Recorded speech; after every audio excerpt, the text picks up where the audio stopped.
Further hearing of oral application of AAA, HCN, RM, AS, SAA, ASN.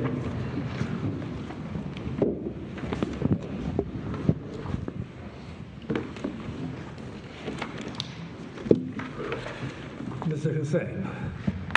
My Lords, good morning.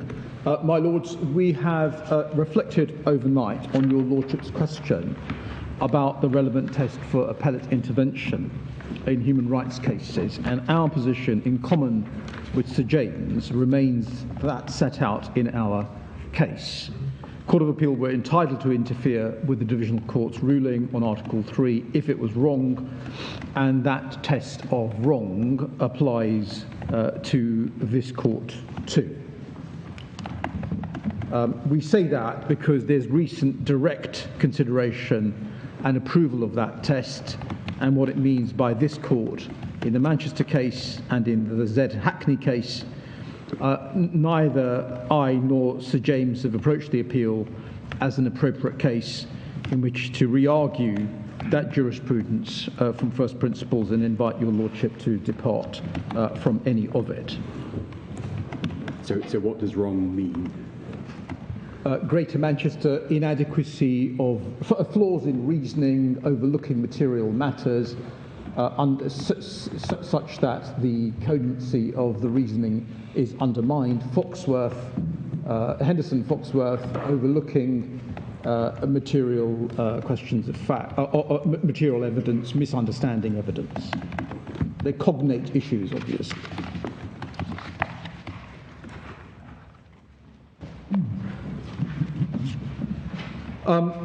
Can I then address ground 1B, as I put it, the second gateway question?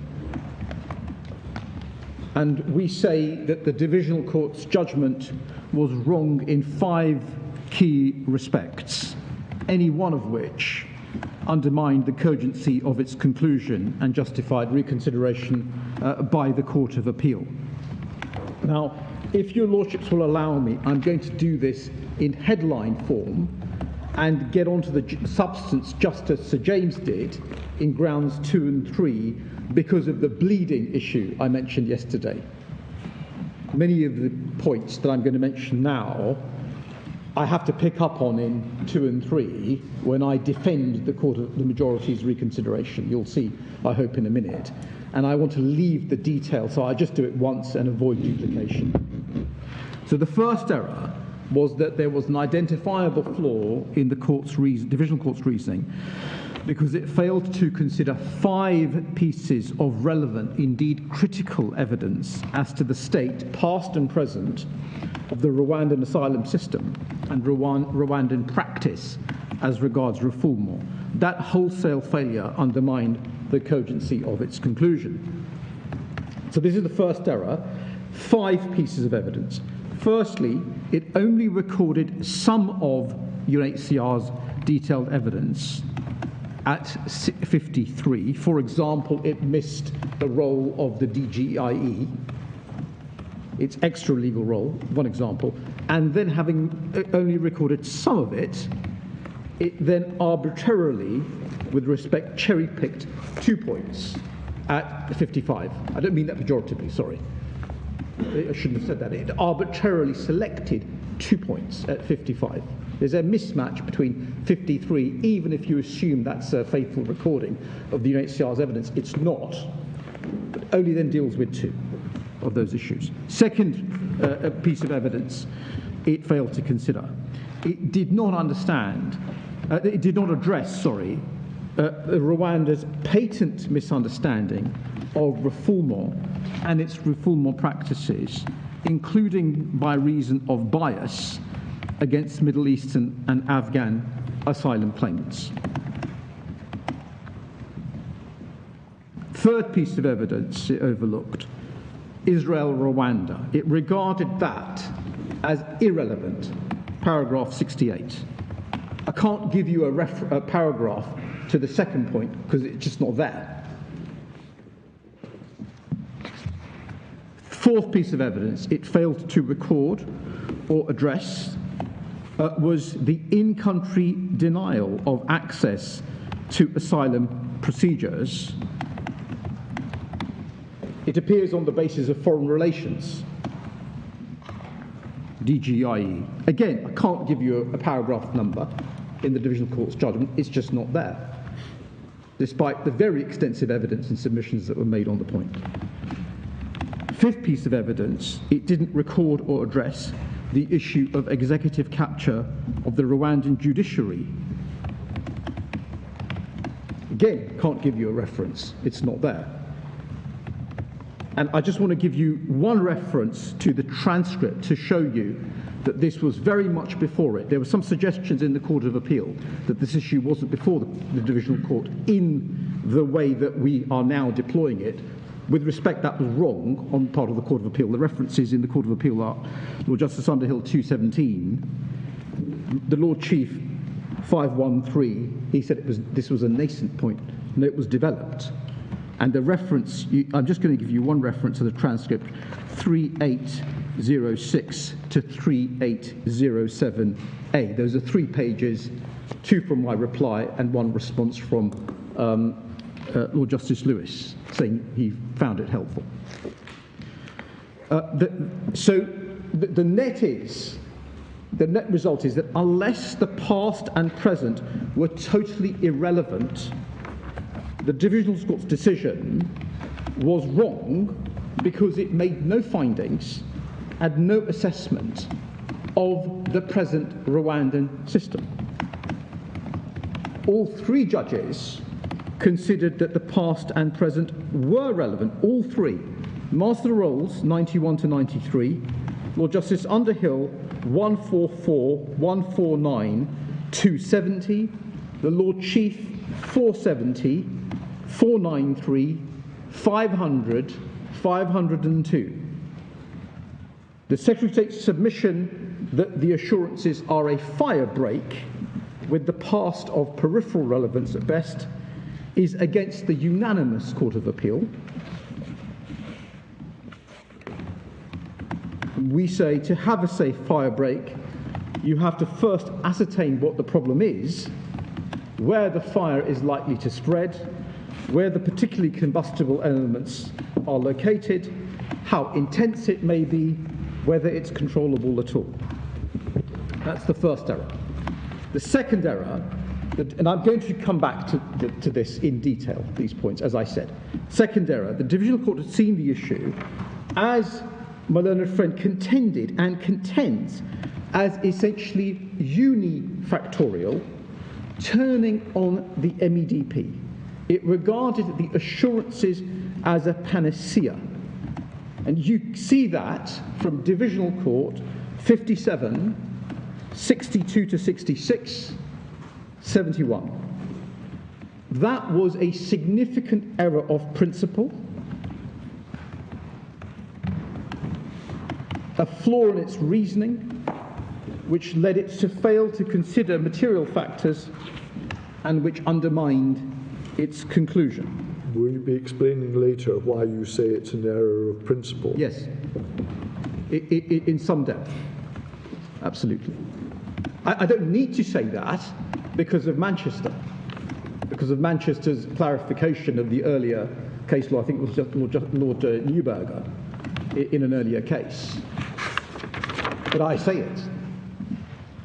By contrast, all of the Court of Appeal regarded the issues as multifactorial.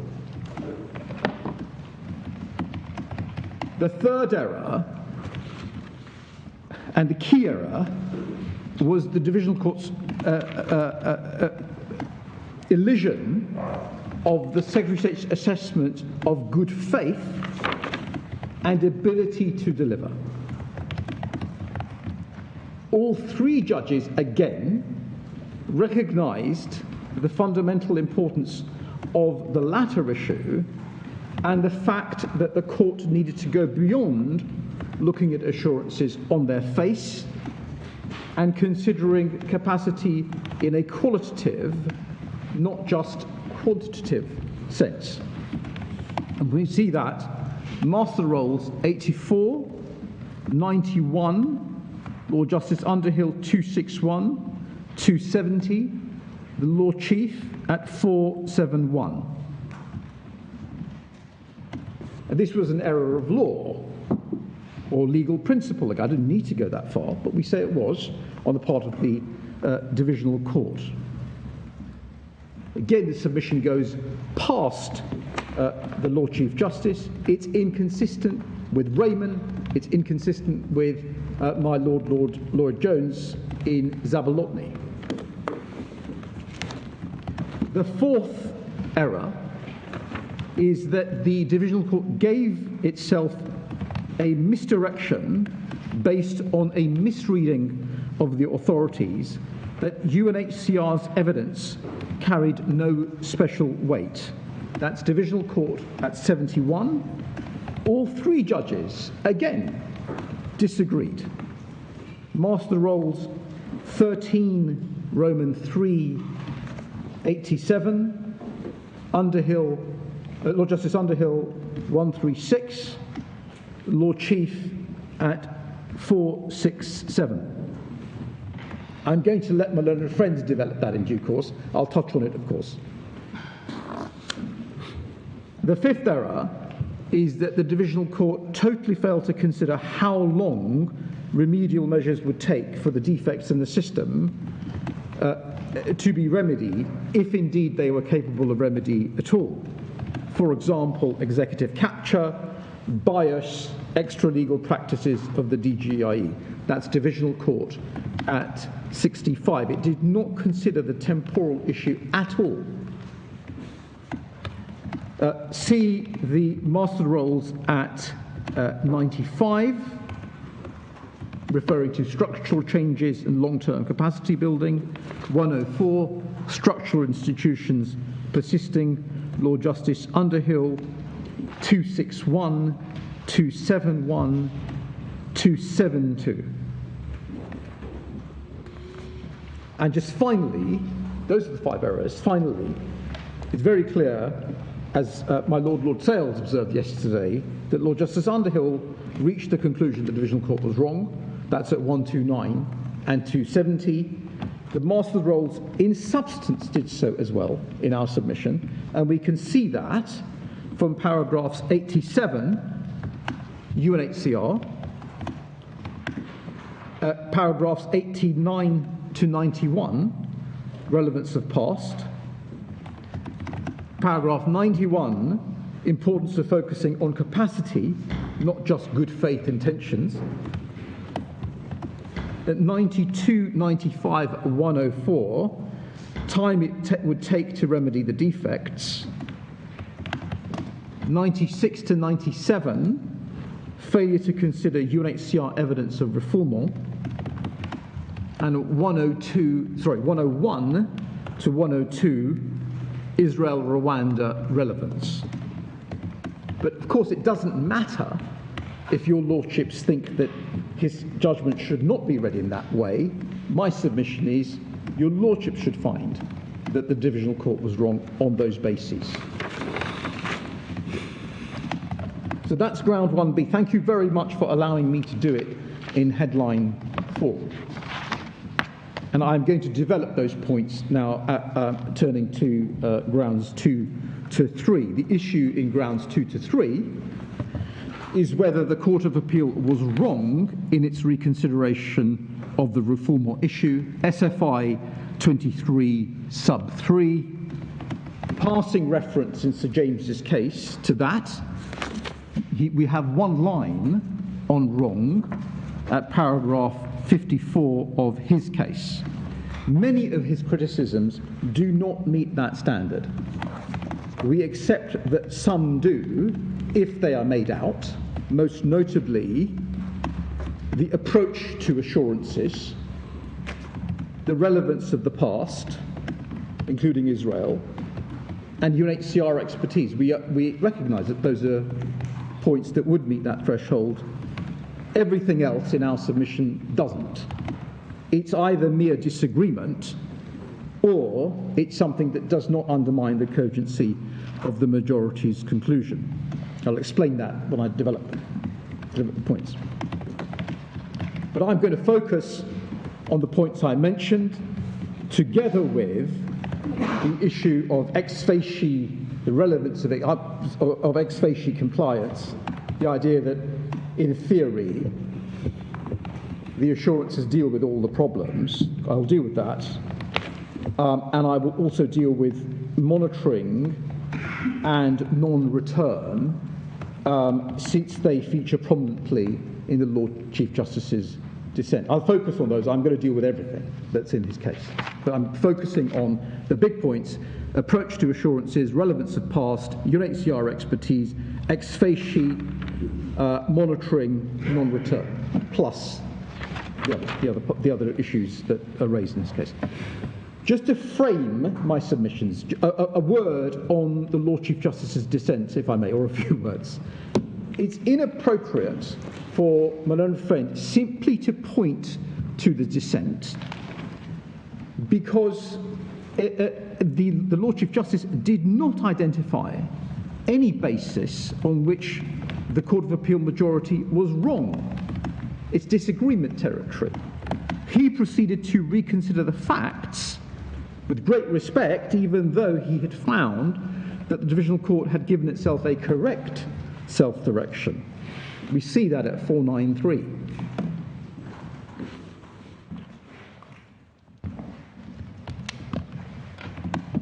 But he accepted, perhaps most fundamentally, that you cannot elide good faith with capacity to deliver.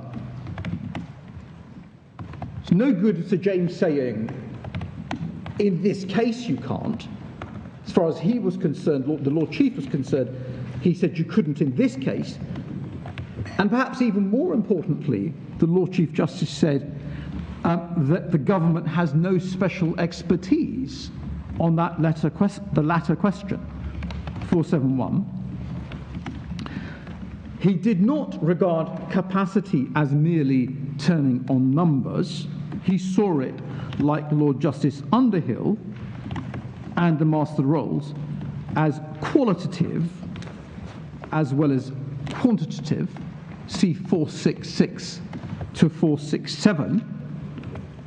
Lord Justice Underhill is at 261 on this point, Master Rolls at 95 and 104. He accepted that the past and present were relevant, 470. He accepted there were, quote unquote, undoubted deficiencies in the asylum system, paragraph 471. He expressed gratitude for Lord Justice Underhill's comprehensive review, which informs this issue, quote unquote, at 493, which was, of course, based on UNHCR's evidence and was not carried out by the Divisional Court. He accepted, quote unquote, that the UNHCR had unrivaled practical experience, 467. He accepted UNHCR's account of refoulement, their table of 100 cases, as troubling, quote unquote, paragraph 500.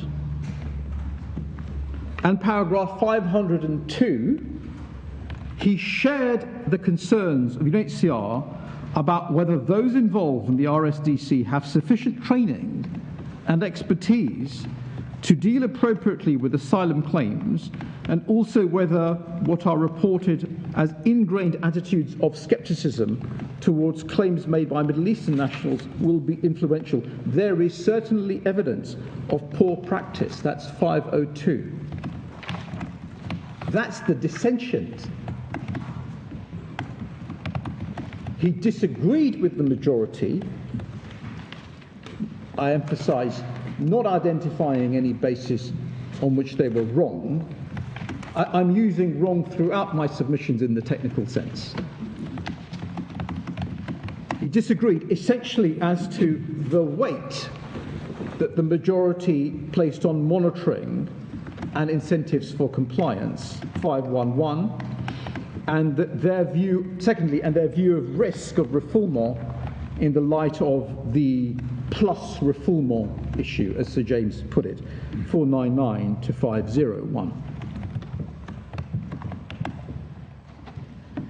So in our submission, it is very clear that the Secretary of State has to travel further, and does travel further than the Lord Chief Justice. With great respect to him, we say, having accepted everything he did, his answers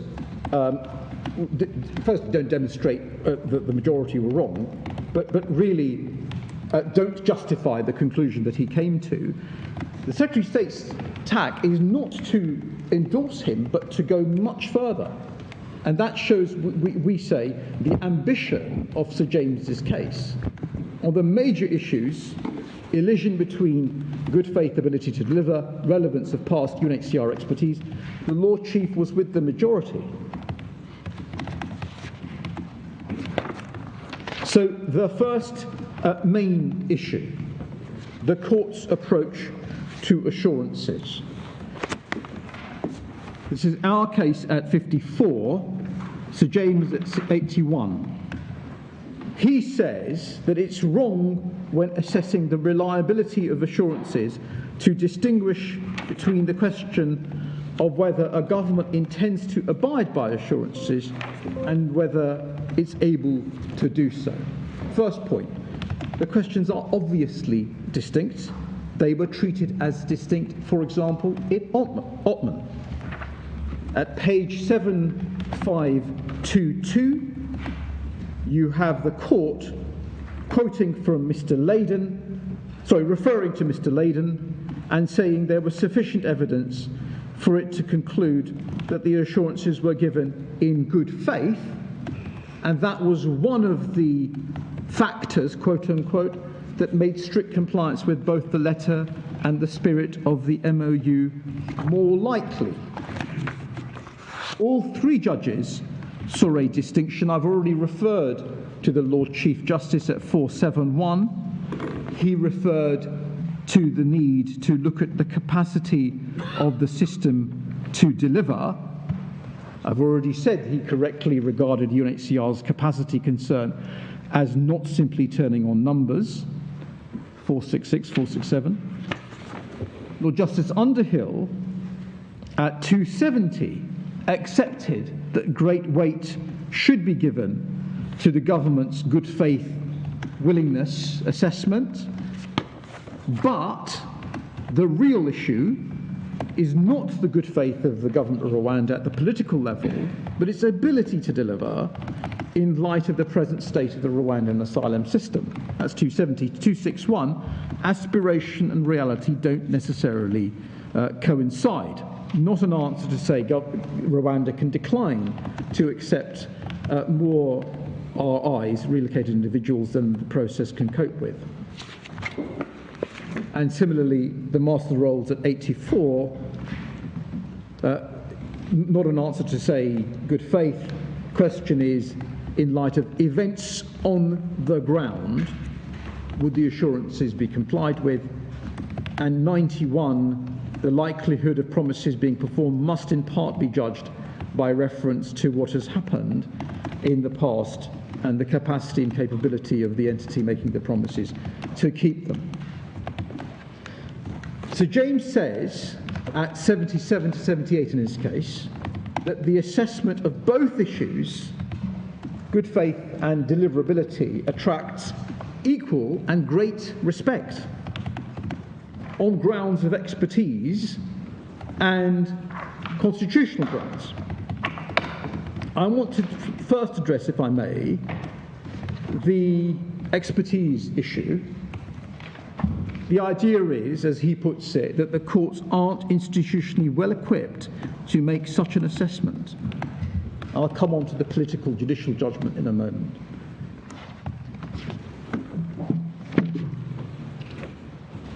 Again, this is inconsistent with everyone below. At 470, the Lord Chief Justice said that Good faith and intention to deliver issues fall squarely within an assessment of the value of these assurances. Capacity issues are perhaps hybrid, falling within diplomatic assessment, and more straightforward issues of fact. There are questions about whether the will of the government of Rwanda will be effective in dictating the approach and conducts of official down the line. And then this, the worth of diplomatic assurance calls for an exercise of judgment in which the government has expertise and access to advice, which a court doesn't. Court isn't institutionally well equipped to make such a judgment. We don't contest that. But, and this is the heart of the case, and this is the dissentient, but where the assessment of future conduct engages practical considerations which arise from past conduct, the position isn't a start. In this case, there is very detailed evidence of the way in which the Rwandan system is operated when considering individual claims before the summer of July 22. There were undoubted deficiencies, and then this sentence, whether they're capable of being made good is not an issue on which the government has special institutional expertise. Now, that last sentence, we say, is obviously right, both at the level of principle and on the evidence. Firstly, at the level of principle, if you're going to ask yourself the question, are the assurances deliverable, you've got to have knowledge of the system and matters on the ground and what is required to remedy such problems as there are and how long it's going to take. The government had no significant expertise, and that's putting it very generously. In fact, they had no expertise at all on this issue, or access to expert, impartial, objective advice, other than through UNHCR. And I'll deal with UNHCR's expertise in a moment, but they said as much. So this is my Lord Briggs' question. Who comes out on top? Well, the government is saying that it's the UNHCR that have got the expertise, and the references are that they were referred to in the Master of the Rolls at 94, but I just give you some page references. There was a note from Christian Langford. You don't see that it's from him, but there's a note which is at 3092 to 3096. And who's the author of the note? It's somebody called Christian Langford, and it was exhibited, I think, to Mr. Armstrong's statement. And who's Mr. Langford? I think he was one of the officials who was negotiating with the Rwandan government. So can you just check? But I'm sorry if I'm wrong. I'm pretty sure I'm right. If I'm wrong, I'll correct myself. But he says that at paragraph 2 on 3092, it was clear that country X depend heavily on the UNHCR and other NGOs for delivering the domestic asylum and refugee processes. And then at the bottom of the page, he says, however, due to... Sorry. No, it's in the same paragraph. However, due to sensitivities, there was no clearance to speak to them. This was referring to the first visit of 17th of 21st of January. And then at paragraph 3, we also currently have no independent verification of what we have been told by Rwanda. And then at paragraph 3096, you've got Annex A, and on the right hand of the grid, why we want to talk to the UNHCR, you have this. They have undoubted expertise and experience of managing part of the refugee process, as well as knowledge of the system more generally. Then the next item in your bundle is an email from the 8th of March. We don't know who it's from, but it's to Sir Matthew Rycroft. And we see there that the references to ministerial clearance is required for speaking to the UNHCR and other NGOs as part of a second fact-finding mission. And Mr. Rycroft at the time would be the permanent secretary. Yes. And then this is a critical part of assessing whether country X is a safe third country.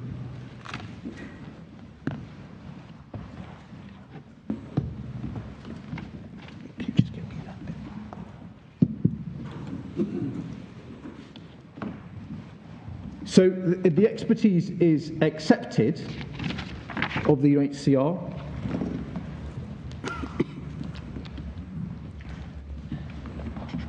In terms that we also currently have no independent verification of what we've been told.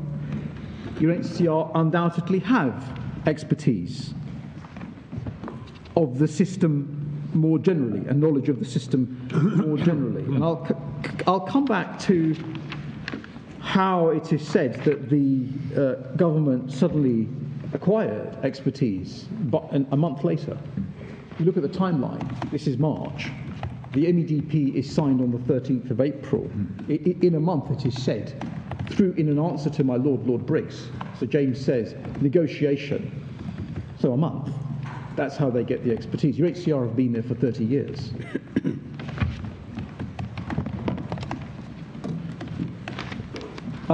The Secretary of State's evidence does not suggest that there was any expertise. Mr. Mustard, at paragraph 20, from the FCDO, says, and I'll just give you the reference if I may, page 2747, that in light of the considerations described in this witness statement and the manner in which negotiations with our Rwandan counterparts were conducted, we are confident that Rwanda will honour its commitments. That says, with great respect, nothing about deliverability in light of the systems on the ground. And it notably comes from an FCDO official whose focus would be good faith, history of bilateral relations, as opposed to a Home Office official focusing on questions of capacity. And he even says at paragraph 2 that he's prepared the statement at a fairly high level, that's my phrase, based upon discussions with FDCO colleagues and remote working software.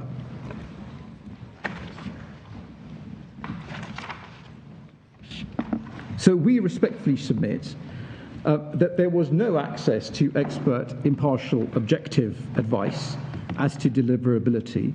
All the Secretary of State had was responses exhibited to Mr. Armstrong's statement and not assessed to UNHCR material and Home Office questions based upon that material. And in Lord Justice Underhill's words at 137, those responses weren't very satisfactory. It's not stated from which departments or other sources the statements in them are derived, and they are at several points unclear, lacking in detail, or inconsistent. So the Secretary of State does not bring her own expertise to bear, does not bring her own advice to bear, or advice from independent, reliable, objective sources. She is completely reliant on Rwandan responses to Mr. Botnick's second statement.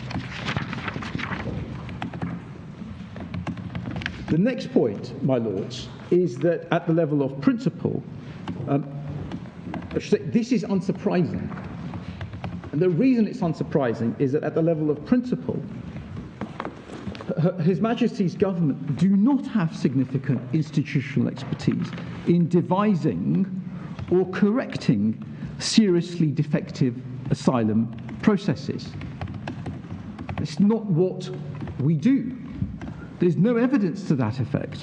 Home Office officials didn't, for example, look at wholesale failures in the German system, in Yogathos, or the Italian system in EM Eritrea, and think about how it could be corrected. The Dublin context is obviously completely different. Mutual trust and confidence, etc.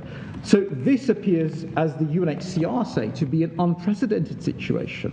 Their observations, paragraph 34, page 434. Even in the Dublin context, weren't weren't transfers to Greece suspended for several years? Absolutely, my lord. That's the MSS case upon which my learned friends rely. Yes, they were. But my point is that it wasn't. There was no part of when the challenge came in the UK. There was no part of the Home Office's task to go to Greece and work out how they could devise a proper system. The most that we get is Mr. Armstrong. He's head of the Third Country Asylum Partnership Task Force, but he does not say that he has experience of RSD reform.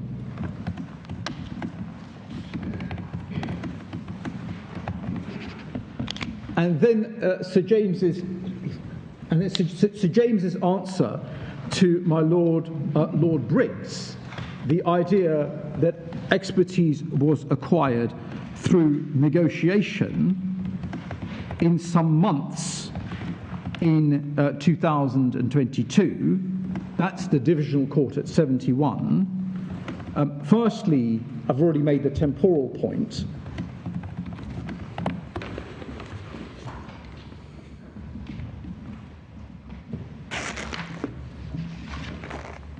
And the second point is this isn't experience or expertise of how the Rwandan asylum system works on the ground or how it could be improved.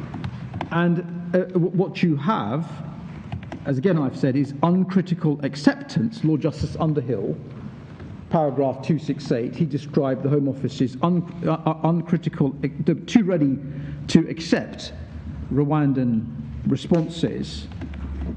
And there was another problem that with respect to a number of the criticisms, the problems simply weren't acknowledged. In order to correct the defect, you've got to acknowledge that it exists. Lord Justice Underhill, on the example of deficient interviews, said in terms at 169, the Rwandans don't accept there's a problem, and that is a problem.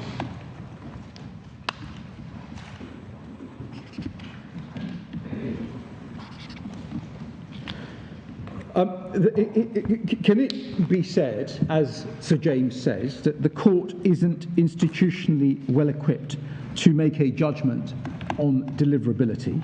He says that at paragraphs 77, 78 of his case. We say that it is a fundamental part of the court's task to scrutinise legal processes and their compliance with human rights standards. That is what courts do. Parliament requires that through Section 6. And domestic courts at all levels, of course, are very well used to carrying out that exercise, both in relation to the UK's asylum system and foreign asylum systems in the context of the sorts of cases that I was just mentioning. It's not suggested by Sir James that the courts in this case did not have relevant material provided to them. We say they didn't because the Secretary of State refused to disclose the funding note verbal. So that's where you've got an insufficiency of evidence. Sir James hasn't said that you've not had enough evidence. And in fact, as I said yesterday, the court has more material to consider than the Secretary of State because of Mr. Botnick's third statement, to which there was no substantive response.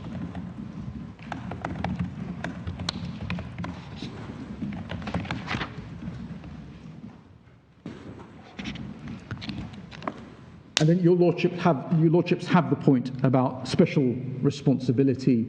Bugdaikai, page 4251, the need anxiously and rigorously to scrutinise foreseeable consequences of removal.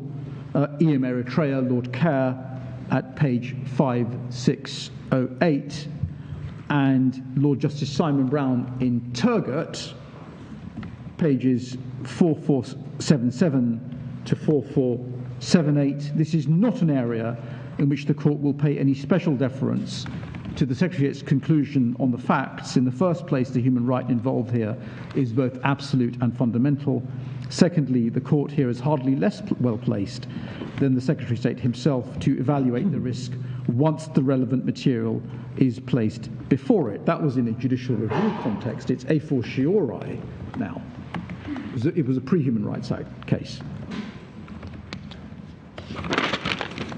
And the last thing that we make, the last point we want to say about expertise is that it would be very surprising if a non-binding, non-justiciable, bilateral assurance transformed the judicial approach to scrutinizing compliance with domesticated, binding treaty obligations. A fortiori, in circumstances where the very point of that non-binding assurance is designed to secure that compliance. This is a point that Sir James made lots of times. It's a point against him. The whole point of this is to get compliance with the Refugee Convention. That's what the courts do, assess foreign systems for Refugee Convention compliance. I'll come on to Zabolotny, Belhaj in a minute. It would be totally appropriate on the basis of a non-binding, non-justiciable, bilateral assurance for the Secretary of State to be handed a blank cheque on deliverability, which is, with respect, what Sir James's submission amounts to. So those are my submissions on expertise. The next submission I want to make... Just before you do, you just mentioned the Refugee Convention. Sorry, it's Article 3. Yes, quite. Sorry. And it just occurs to me it's perhaps worth just raising this point with you. The claimant's case is based on the Human Rights Act, which gives effect, of course, to the Human Rights Convention. But non-refoulement is a much wider core principle of international law, and it's also given effect, isn't it, in the Refugee Convention, and indeed the Torture Convention. And both of those are also given effect by Parliament in our domestic law. My Lord, yes. Absolutely. Yeah. We needn't pursue the point, just to... Yeah, these are domesticated binding treaty obligations. There's an interesting academic debate about whether they also form customary international law. The Swiss Federal Office has said they do. Recently, they even said it's just cogence. Yes. But yes, absolutely domesticated.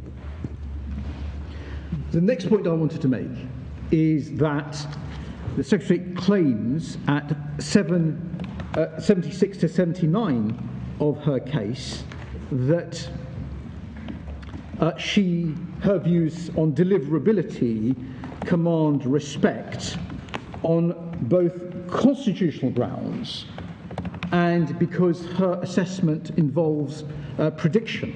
I'll just deal with prediction very quickly, if I may. She relies on Raymond, 5 quick points. Our case 54, paragraph 54. Raymond Lord Slynn said that in that context, deportation in the interest of national security meant that the Secretary had to have regard to quote unquote. Sorry, I don't think we quote this in our case. The page in Raymond is 4594. It's paragraph 22, letter B, page 5494. Lord Slynn said in the context of Raymond. 5494 or 4594? You gave 4595. I'm sorry. Thank you. Sorry, apologies. So this is the first of my 5 quick points, if I may, on prediction and Raymond. Lord Slynn saying in terms that the Secretary of State was entitled, quote unquote, to have regard to precautionary and preventative principles rather than to wait until directly harmful activities have taken place. That's what he says in Raymond.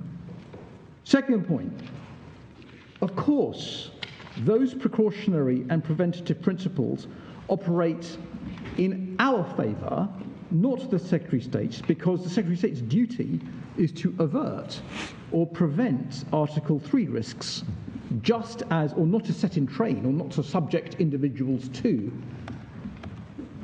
Article 3 ill treatment, just as it was in Raymond to avert and prevent risks to national security. Every Syrian case is predictive and preventative. Third point, very quick reference to Lord Bingham in this is the second Belmarsh case, at pages 4872 to 3, where he quotes with approval a long passage from the ICTY, International Criminal Tribunal for former Yugoslavia, in the case of Furundija. And it's an important passage. He says, states are obliged not only to prohibit and punish torture, but also to forestall its occurrence. It is insufficient, merely to intervene after the infliction of torture when the physical and moral integrity of human beings has already been irremediably damaged. As was authoritatively held in Suring, international law intends to bar not only actual breaches, but also potential breaches of the prohibition against torture, as well as inhuman and degrading treatment. High authority for the preventative principle applying in our favour, not to the Secretary of State's when you are in Article 3 territory. Fourth point, that is why an effective remedy for Article 3 purposes must be suspensive. Just one reference, if I may, the MSS and Greece case at page 7347, paragraph 293, the Grand Chamber saying it's got to have suspensive effect. Can you just You're going rather fast, with respect, and I'm not recording all your references. No. What was the reference you've just given? To MSS in Greece. I'm sorry, it's 7347. I'm so sorry if I'm going too fast. So you're saying effective remedy must be suspensive. And you gave us a paragraph reference. Which paragraph? 293.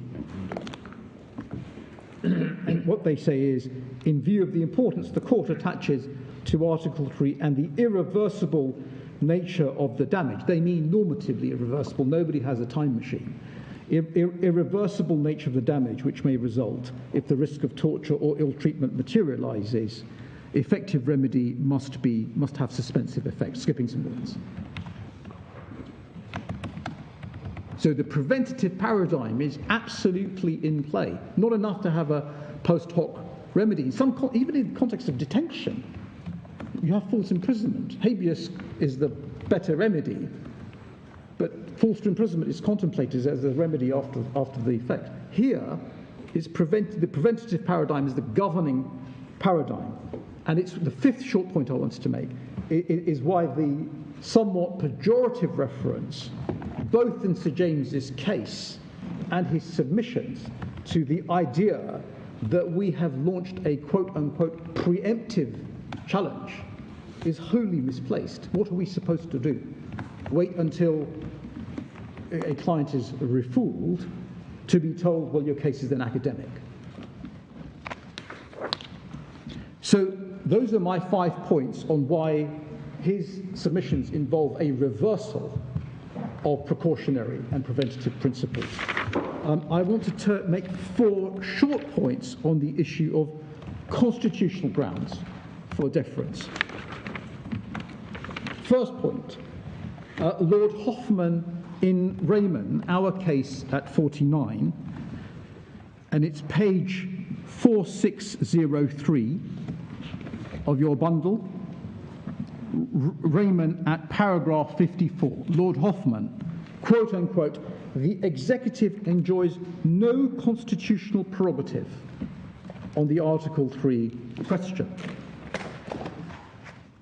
And that's because there's no public interest in play, as the plenary court held in Chahal, as the Grand Chamber confirmed about 13 years later in Sardi, in case my Lord Sales may recall. no public interest in place, an absolute non-derogable right, the executive enjoys no constitutional prerogative. And the contrast is with, in that case, national security, where he said at paragraph 62 in his postscript, page 4605, what's in the interest of national security? Such decisions with potential results for the community require legitimacy which can be conferred only by entrusting them to persons responsible to the community through democratic processes.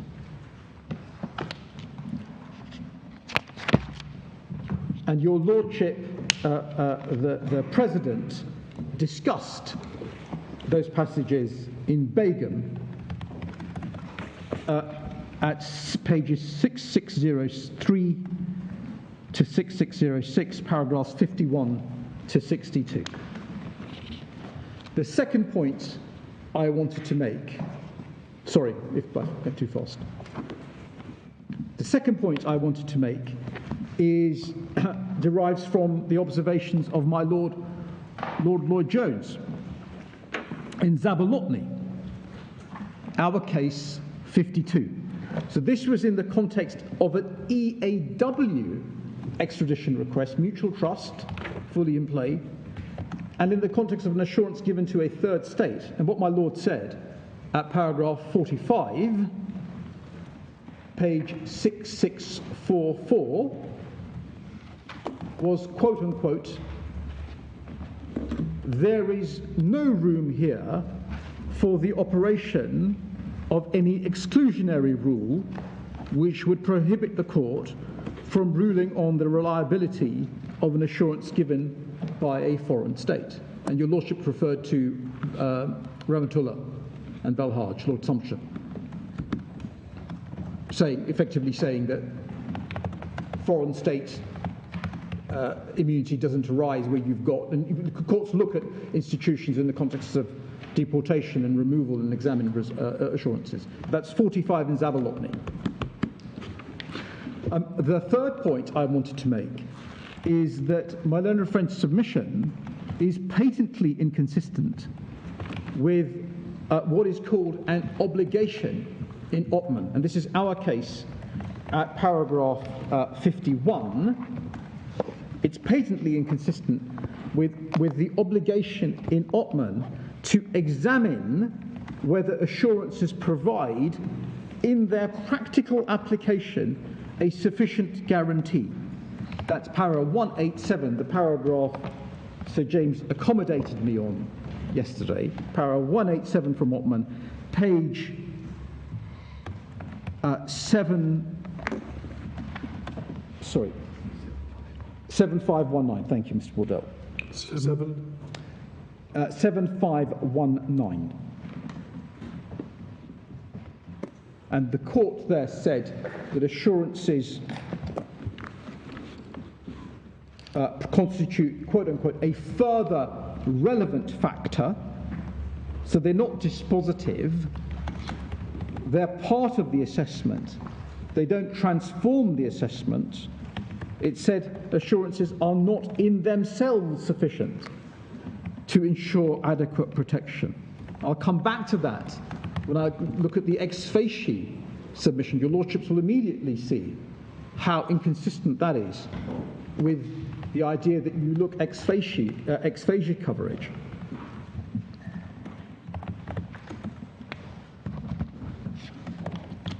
And there are previous cases as well, previous and subsequent cases where there is a focus on that obligation. Just one reference, Sadi Grand Chamber, para 148, again referring to an obligation, page 7276. 7276. 7276.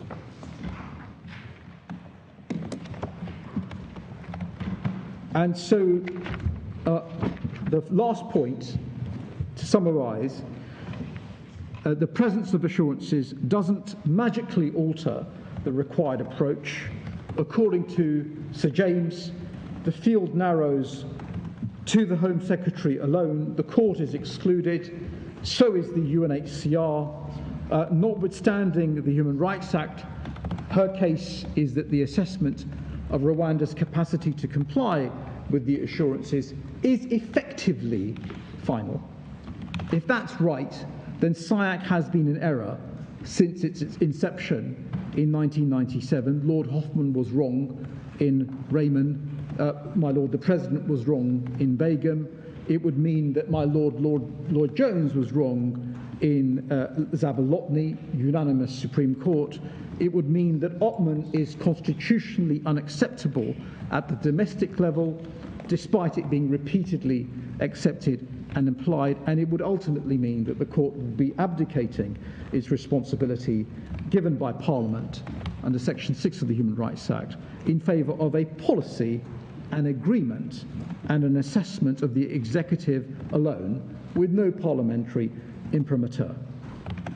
The Secretary of State's case admits and confronts none of this. Sir James, with respect to him, seeks to skate past the implications of this quite extravagant and heretical submission. And as a postscript, I just want to refer at our case 58 to the very, very considerable respect that the majority afforded to the MEDP. We've got a long footnote, apologies for the length and the density of that footnote, where at multiple junctures, I counted 11 examples where Lord Justice Underhill modified his view of the Rwandan system in light of the MEDP. And of course, your lordships have the point that both the master rolls at paragraphs 96 and 97 and Lord Justice Underhill at paragraph 155 and 156, they both accepted that the MEDP means there isn't going to be an airport pushback.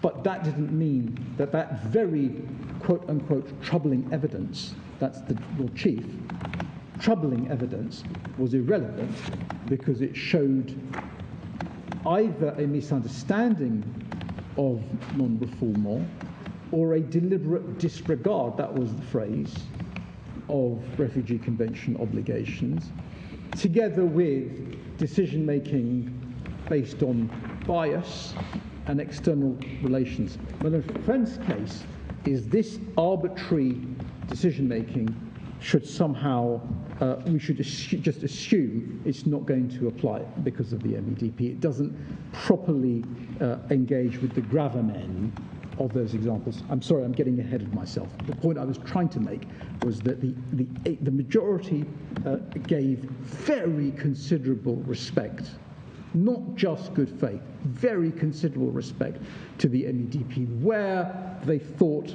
the assurances were deliverable, they adjusted for them. The second point, the second head I want to address with you, again, I'm going to, if I may, I'll do it very quickly, is UKSC expertise. And three very short points. Our case 39 and 54, first point, all three judges and now the Secretary of State rightly accept UKSC expertise. Sir James says UKSC's views about the past are entitled to respect and consideration in light of its practical experience. It's not just the past, it's still the present. The cut-off at July 22, I'll come on in a minute to the importance of my Lord Jones's observation right at the beginning of the hearing about no parallel system. I'll come on to that in a minute. But it's not just the past, but also the present. The master rolls at 13 Roman 3, paragraphs 85 to 87, 92, 94, Lord Justice Underhill 136, the Lord Chief at 467, unrivaled practical experience, and the other references I gave you. Second point, Sir James says that UKSC is neither expert nor experienced in relation to these new bespoke arrangements under the MEDP or in making the sort of predictive judgments made here by the government. Our answer, the MEDP, concerns the Rwandan refugee system, asylum system, and it seeks to ensure Rwanda's compliance with the Refugee Convention. Those questions are refugee status determination systems, Refugee Convention compliance, obviously are at the heart, as the UNHCR put it, the heart of its mandate and expertise. See paragraph 2.1 of my learned friend's observations.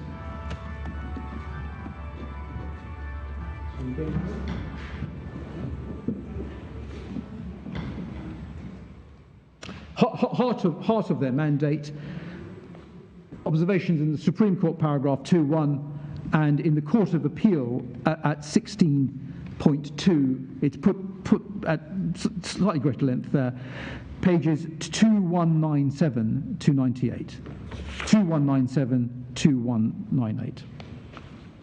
And moreover, I'm sure they'll develop this as they say in their observations of this court, that they do have experience of MOUs.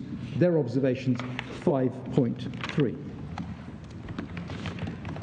And then the last point I wanted to make, just on this, is that the Secretary of State is wrong to suggest, as she does at 88.2, that there's no constitutional basis for affording any particular degree of respect to the UNHCR's view.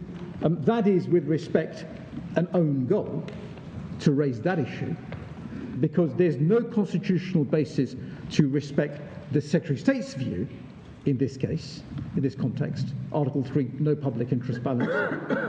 There is a constitutional basis to afford respect to the UNHCR's view. Forget about expertise, forget about the fact they've been there for 30 years with 332 staff, and that this is at the heart of their expertise. They are, sorry. How many staff? 332, I think. Yeah. Present since 1993. So the current figure of staff is 332. I think so. Yes, but you're not saying they were present since 1990. I shouldn't have got into this. I'll leave it to them. Sorry. Leave it to my learned friends. So forget about expertise. They have the constitutional basis to give their views on these issues. They are the constitutional guardians of the Refugee Convention. See our case 39 and 64, impeccable constitutional mandate, UN General Assembly 1950 statute in 1950, and moreover, state parties, including the UK, have of course agreed to cooperate with the UNHCR in its and facilitate, quote unquote, its duty of supervising the application of the Refugee Convention. That's Article 35. So that's an own goal. And if we are seeing who comes out on top, my Lord Briggs, it's a fairly heavy victory with respect to an own goal for the UNHCR on this issue. The next subject I wanted to look at, if I may, is the past and present, its relevance. It's obvious that in order to determine whether the Rwandan government were capable of delivering on assurances and in what timescale, it was necessary to address the position on the ground and the defects of the system. The Secretary of State's submission is, however, that the historical analysis of the Rwandan asylum system as undertaken by the majority, quote unquote, this is her case 108. In fact, the Lord Chief also shared their concerns and saw them as relevant. She says this was of, quote unquote, limited relevance and should be rejected. We say that submission should be rejected. So should the idea that Israel is irrelevant. Now, first point, if I may, my lords. Again, all three members of the Court of Appeal accepted that the past was relevant. The Lord Chief Justice at 470, the heart of this issue involved an evaluative exercise where past and relevant events inform the evaluation and must be coupled with judgments about good faith. Not that dominates. Intentions to deliver, something on which he said the government does not have special expertise. A capacity of the system to deliver, he didn't mean in terms of volume, and the effect of monitoring. The Master Rolls at 91, I don't accept the past and present. He was live to the fact that the evidence was a present system as well. Don't accept that the past and present can either be ignored or sidelined, as the Secretary of State suggests. The likelihood of promises being performed must, in part, be judged by reference to what has happened in the past and capability and capacity. At Master Rolls 92, his conclusion that there were risks, Article 3 or treatment, was the consequence of, quote-unquote, the historical record described by the UNHCR, significant concerns of the UNHCR, factual realities of the current asylum process in Rwanda. In practice, Rwanda can only deliver on its good faith assurances if it's got control mechanisms and systems in place to enable it to do so. Both the history, current situation demonstrate those mechanisms have not yet been delivered. And then Lord Justice Underhill at 144, what is required is an overview of the totality of the evidence. This is Lord Justice Underhill criticising the Divisional Court at 55. He was unduly generous to them. He said at 144 that they had held it wasn't necessary to resolve. That's how he described it. In fact, they said it wasn't even necessary to address the majority of concerns. And at 149, he said, Lord Justice Underhill, that the Division Court had adverted to the quote-unquote airport cases. That's an under-description of them because they show biased decision-making, disregard of refugee convention obligations and so forth, misunderstanding. He said that the Divisional Court had adverted to those cases but had made no findings about what occurred or what conclusions can be drawn from them. The conclusions he drew were at 156, misunderstanding, deliberate disregard, bias decision-making, external foreign relations inspired decision-making. And he said at 270, the court below didn't seek to engage with the details of the UNHCR's criticisms of the RSD process. And then, just coming back to Ottman, a point I've already foreshadowed, our case, paragraph 51, this is what Ottman required them to do, because the obligation to which I've already referred was an obligation on the domestic courts to examine the practical effect of assurances. And then the key phrase is, in light of all prevailing circumstances.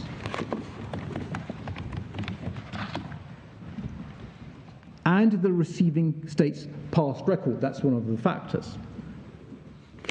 It wasn't appropriate or sufficient for the courts to examine how the assurances may, in theory, apply at some point in the future, which is really what Sir James's submissions come down to. He begged the question right at the beginning of his submissions yesterday morning. I was listening very carefully. He said the question, of course Rwanda can deliver, without addressing how, in what time scale, and that I noted the time, it was 11:55 a.m. He came to ability to deliver, didn't deal with it, and went back to volume. Secretary of State's case is very conspicuous in its complete failure to deal with the question of ability. They consistently regard, both in submissions and evidence, the question of capacity to deliver simply in volume terms. It's an incredible lacuna, if we may say so. So going back to Ottman, the court said, even in terms where the assurance there did not concern system change and essentially just concerned an obligation, or sorry, a promise to desist from torturing a high-profile individual, the court said assurances are, quote, not themselves sufficient to ensure adequate protection against the risk of ill treatment.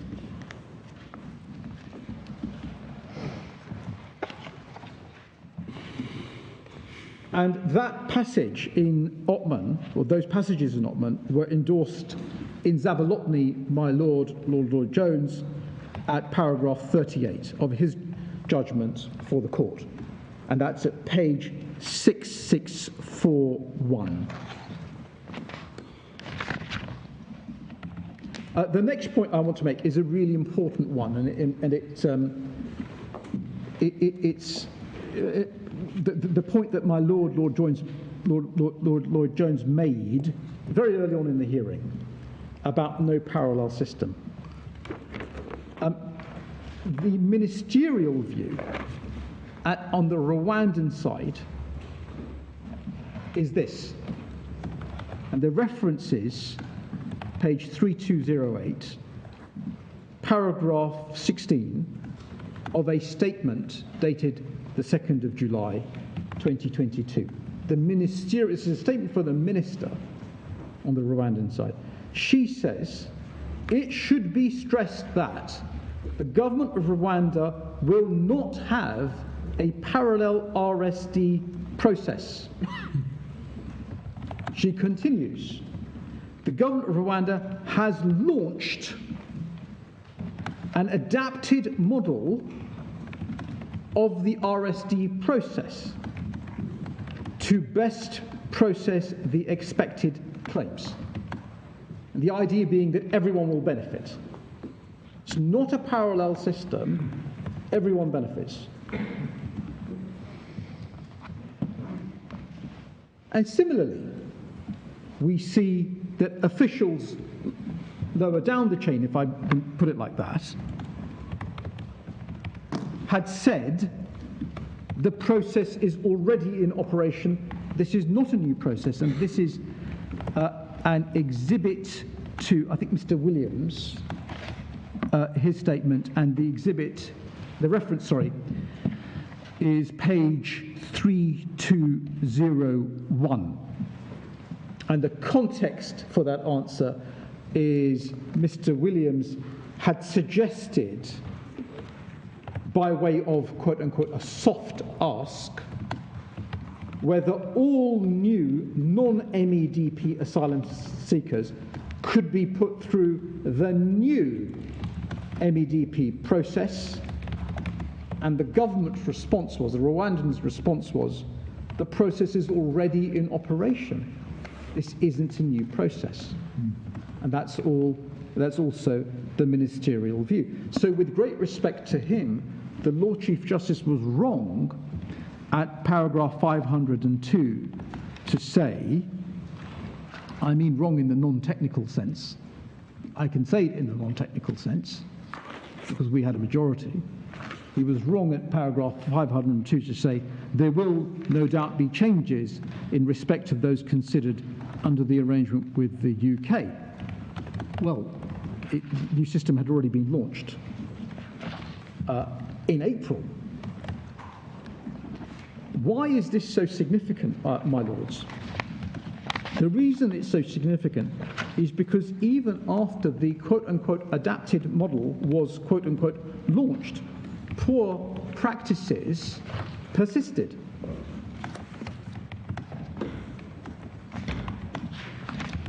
We see that in two respects. We see that as regards the reformor cases, and we see that as regards reasons. So firstly, reformor.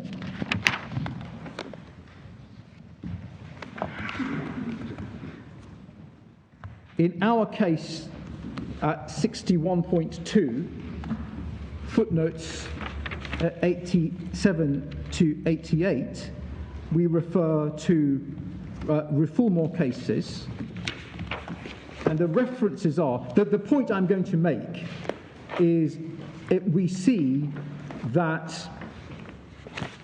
there are, a Syrian individual is removed on the 19th of April, that's 6 days after the MEDP was signed, and the reference there, it's Mr. Botnick's third statement, paragraph 14, page 2897, and Exhibit 2 to that statement, page 2920, where he exhibits a formal note verbal on the 21st of April, a week after the publication of the MEDP, referring to removals in March 22 of 2 Afghans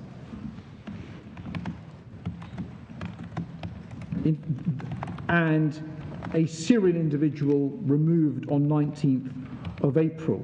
That was the one, my Lord, the President recalled, chain refueled via Turkey. In fact, the Afghan removals were chain refueled via Dubai, inconsistent with Sir James's suggestion in answer to my Lord yesterday, they don't remove to the Middle East.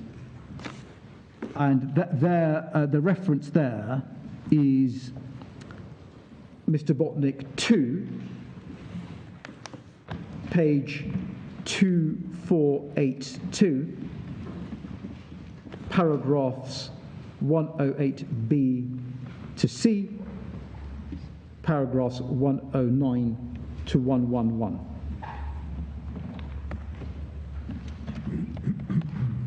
I'm being told, Mr. Bordell, I gave a wrong reference, 2842. 2842. Yes, did I say something else? I said 2482. It's 2842. I'm so sorry. 2842.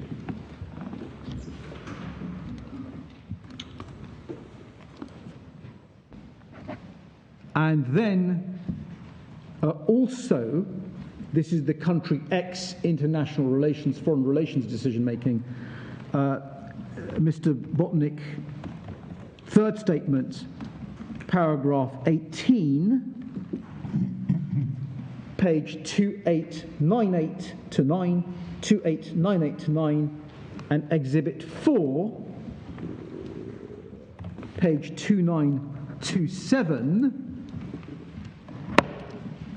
This is a note verbal of the 31st of May last year, so about 6 weeks after the new adapted system had been launched, in relation to a family who had submitted their asylum application in December 21 to DGIE in the presence of UNHCR staff.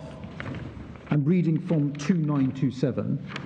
They received a call on the 26th of May, 6 weeks after the MEDP, to go to the DGIE office on the 27th of May for a meeting. During the meeting, they were informed by DGIE they have to leave Rwanda by Wednesday, 1st of June. This is the brave new world of the bespoke MEDP. Reformer. Reasons. So reasons post-MEDP continue to be absent. And there's a broad reference to this phenomenon in the Master Rolls at paragraph 95.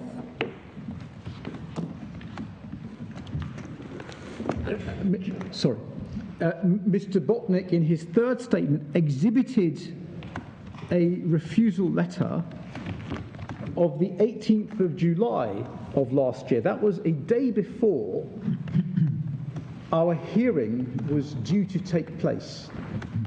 Eventually it was adjourned, but it was the day before the hearing was due to take place. And the reference is 2929. And the reasons given for refusal, it's a refusal letter. Refugee status wasn't granted because you are not meeting the eligibility criteria, and the reasons provided during your interview were not pertinent. And lest it be said by Sir James, because I think he made this submission below, that's just a one-off, you've got a nice table in the second statement of Mr. Botnick, page 2826 to 2826 to 2828, we see that letter is an example of the template reasons to which Mr. Botnick referred at paragraph 61D of his statement. And it was provided in 36 of 50 letters the UNHCR had seen in 2022, and he says there was very little more in the other 15.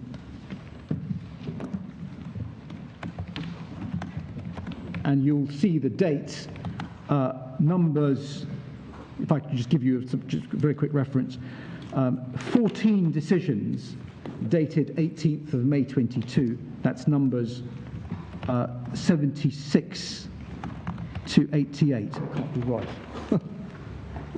Sorry. So where are we looking at now? In his table at 2870, yeah. 2870. And you'll see that, yeah, numbers, thank you, Mr. Waddell, 74, is it? 74, yes, sorry, 75 it should be, 75 to 88, 14 decisions dated 18th of May 2022, 7 of which concern the RSDC session on the 6th of May. Those are numbers 76 to 80, 87 to 88, which postdate the MEDP. And this was an occasion on which Lord Justice Underhill was, it might be said, unduly, not unduly, but generous to the Secretary of State, because he based his conclusions on inadequacy of reasons and the profound need for training to bring the system up to speed without looking at these. But again, this is the brave new world where the past is completely irrelevant. The last document I just want to refer to is the feedback document from the Ministry to UNHCR. That was dated 11th of May 2022. Again, after the MEDP was signed. Pages 3174 to 3175. And that's the document which accuses the UNHCR of deliberately misinterpreting reformal, the second paragraph.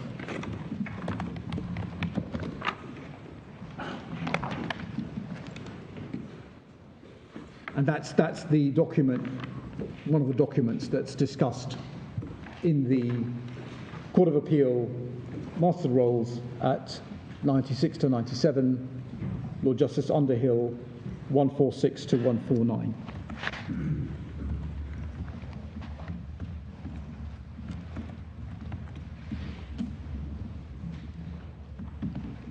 But Sir James says that all of this is at best of peripheral relevance, because you can trust us, they'll deliver.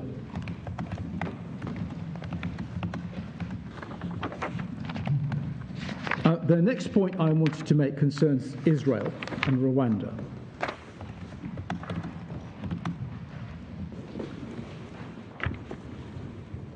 So Sir James's case is this is totally irrelevant. She says the divisional court at paragraph 68 were right.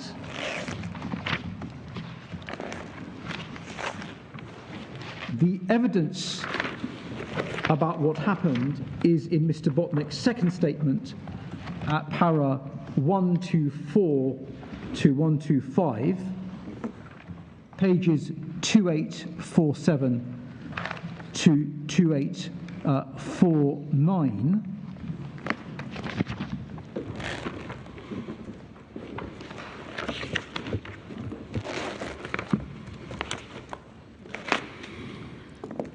The UKSC described what happened, intimidation, threats of deportation, as large-scale and gross abuse. That's what they say at paragraph 36 of their observations before this court. It's what they said in the court below. Their evidence was uncontested. The only response that the government of Rwanda gave is at page 3218. Page 3218, you've got a seriatim response to Botnick 2. And what we have on Israel is the government of Rwanda has entered into transfer arrangements for the international protection of refugees that differ from the Rwanda-Israel agreement. They weren't even saying that this arrangement is different. They just said they'd entered into transfer arrangements that differed. Mr. Armstrong dealt with it by saying he couldn't possibly comment because the UK wasn't privy to this. That's paragraph 91, page 2684. Sir James says, as far as one can tell, it's different.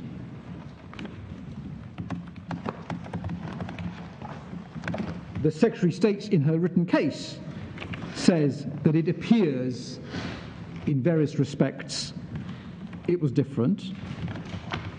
I'll come on to this in the context of Ilias and the wholesale failure to investigate. What she notably doesn't say is that the abuse didn't occur, nor that it was despite assurances to the contrary. Those would be impossible submissions. Israel would not be consenting to large-scale abuse of non-reformer in the context of this transfer. And Rwanda's breach of an earlier assurance in this context, even with a state other than the UK, is obviously relevant. See, again, my Lord Jones, in Zabolotny at paragraphs 46 to 50, pages 6644 to 6646, our case, paragraph 52.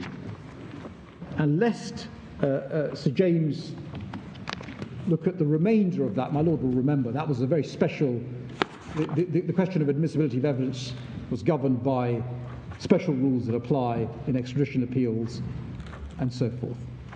There was no Ilias duty. Ilias was ousted in Zabolotny because of the rule of appeal, not the rule of evidence, as Lord Justice Lords has described it, if your Lordship recalls. But all I need Zabolotny for is for the very obvious proposition that a breach of an earlier assurance with a third state is relevant.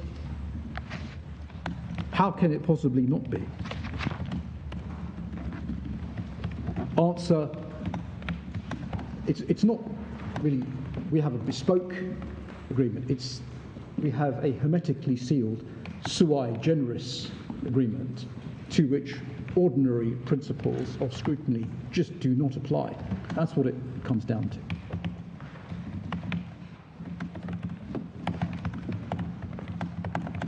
As the Court of Appeal said, 152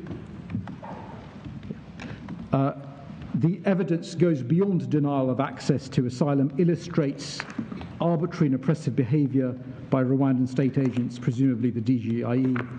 That's Lord Justice Underhill at 152. And Master Rolls 101 doesn't agree this was irrelevant.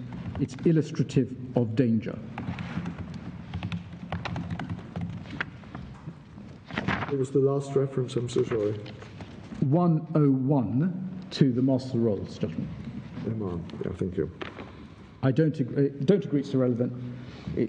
What Ms. Botnick described as illustrative of danger. So that's all I want to say about the past and the present, I should say. And then the idea that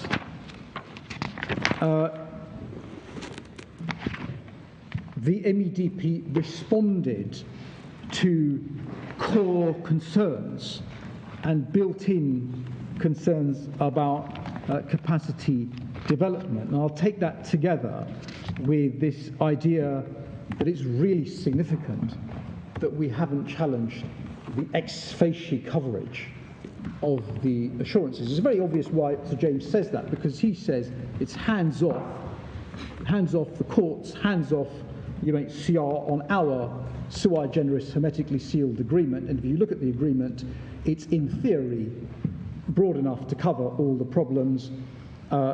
End of story. That's the structure of his submission. So the idea that this responds to core concerns, he makes that claim at paragraph 88.3. He says the arrangements provide, and in part are intended to provide, a fire break. And that was following careful and active consideration of the core concerns raised by UNHCR. So core concerns in paragraph 88.3. There's some fairly careful drafting here for obvious reasons. In our case, at paragraph 59, at footnote 82, we refer to other formulations in the Secretary of State's case. We have at paragraph 11 that this was in part designed to address concerns with the Rwandan refugee system process that had been identified by the Home Office and so forth, reference to capacity and capability. If you trace through the references, it's very clear that capacity and capability means volume. At paragraph 13, we have, they were designed in part to resolve concerns. At 16, we have, in significant part, designed with some of the concerns in mind. And at 84, that becomes core concerns. And yesterday we had, well, it dealt with the concerns, and then Mr. Botnick provides additional concerns. It's careful drafting. Our case at 59, my lords, the idea that the MEDP was responsive to the UNHCR's core concerns is belied by the evidence. It could not have been, because the Secretary of State didn't know about them, and that is because she had not told the UNHCR of the MEDP before it was published on the 14th of April. And as regards the note verbal, which do a lot of the work, she didn't publish those, and she only disclosed those to the UNHCR after the start of the interim relief hearing on the 10th of June. The reference there, Mr. Botnick describes that, how his solicitors, the UNHCR solicitors, Baker and Kenzie, were chasing through the week, and they eventually get them after the interim relief hearing has commenced. This is the note verbal, which do a lot of the work. And the reference there is page 2853, paragraph 141.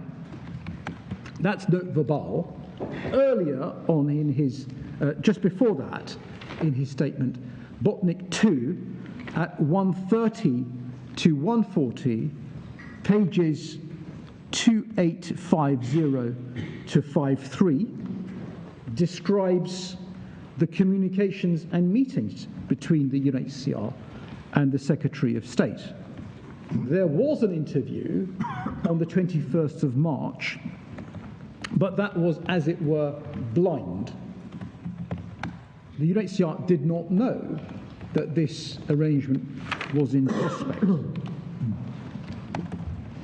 The notes of that meeting are at page 2624, and it is right to say that some of the concerns were communicated in those notes, in that blind meeting.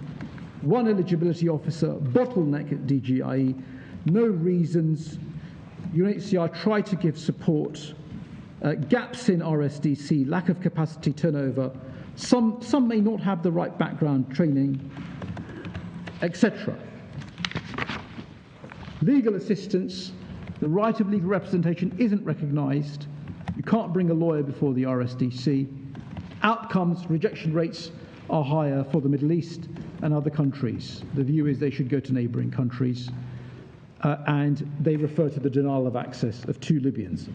So the question that arises is what's missed? Because that's the only meeting they have with the UNHCR before the MEDP. And the answer is really quite a colossal amount.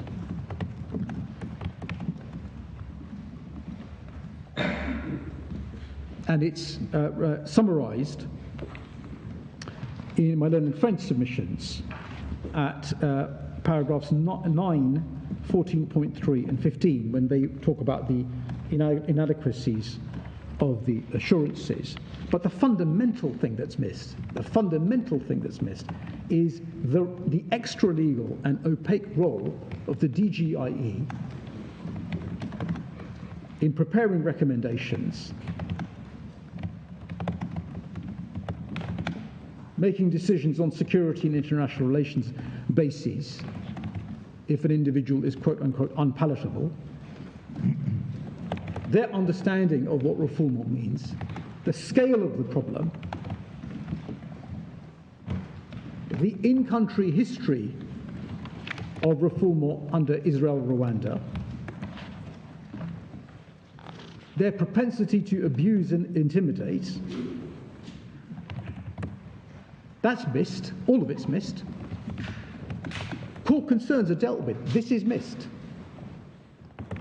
The lack of lawyers with capacity, never mind what the issues are as regards legal assistance on the one hand and representation. There's a lot of fine evidence about that. But what's completely missed is that you don't have capacity in the system. And these are hardly peripheral matters, as the IAGCI commissioned report confirmed, and the reference there is page 3291, where the reviewer said, I completely appreciate that that may not be agreed with, but it's some evidence of the problems. This is an Asylum Research Centre reviewer. But the reviewer said none of the information provided in the interview notes should be relied upon. The research does not meet even the minimum standards of primary research. And the reviewer highlights that it would have been useful to have evidence, information about the DGIE, the position of the eligibility officer, recognition rates, and so forth. Fundamental gaps of information remain. That's 3292 to 3293.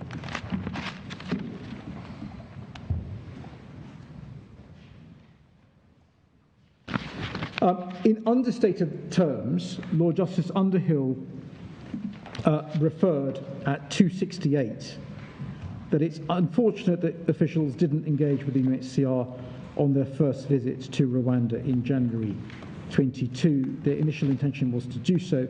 It seems for whatever reason reasons that are unclear. You've seen the references to careful handling. They did not receive the necessary clearance from the Secretary of State. One might add that it was also unfortunate that when they did meet in March, that the meeting was blind.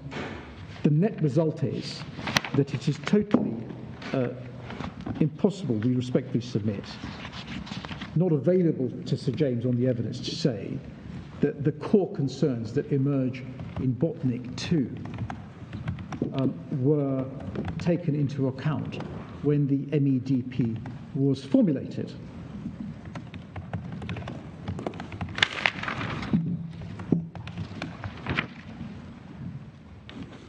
The idea of ex facie coverage, our headline submission on that, it's completely irrelevant. It's completely irrelevant if the assurances meet bias, extra-legal decision-making, the extra-legal role of the DGIE, which is not acknowledged. Historically, it was at one point in the context of Israel, but it's not acknowledged. It's totally irrelevant that if you go by the letter of the assurance, you've got Rwandan law standards.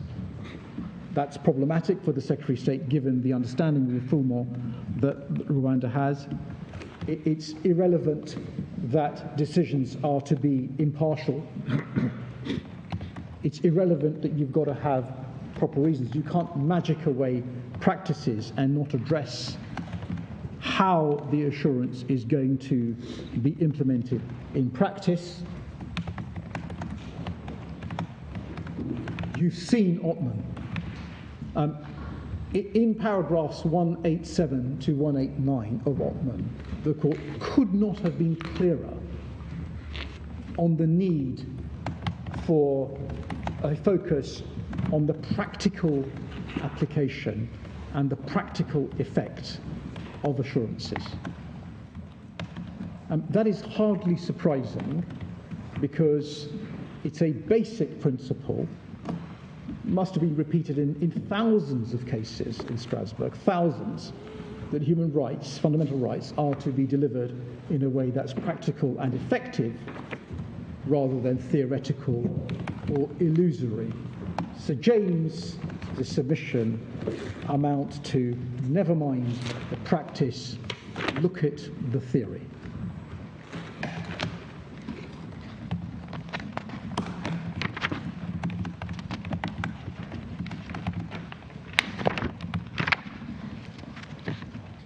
And you have the point about if they don't understand what refoulement is, that's a fundamental obligation, then how is the assurance going to deal with that on the ground? Or the role of the DGIE?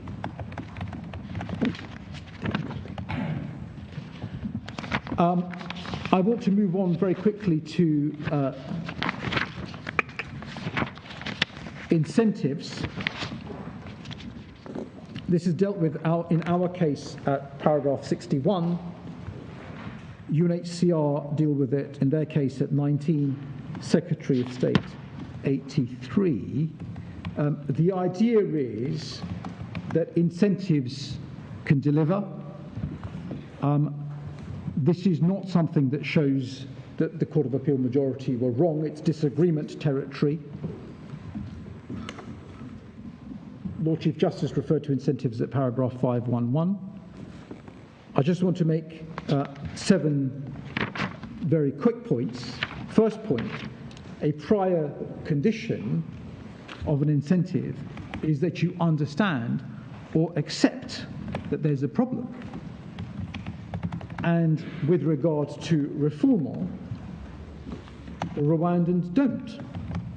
See Master Rolls at 96 to 97, Lord Justice Underhill 146 to 156.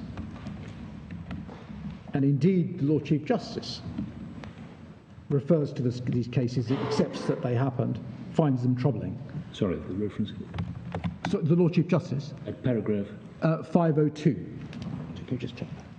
I think that's right. It is 502. So you've got to understand them, you've got to accept there's a problem, and Lord Justice Underhill 169, with regard to interviewing methods, does not accept that.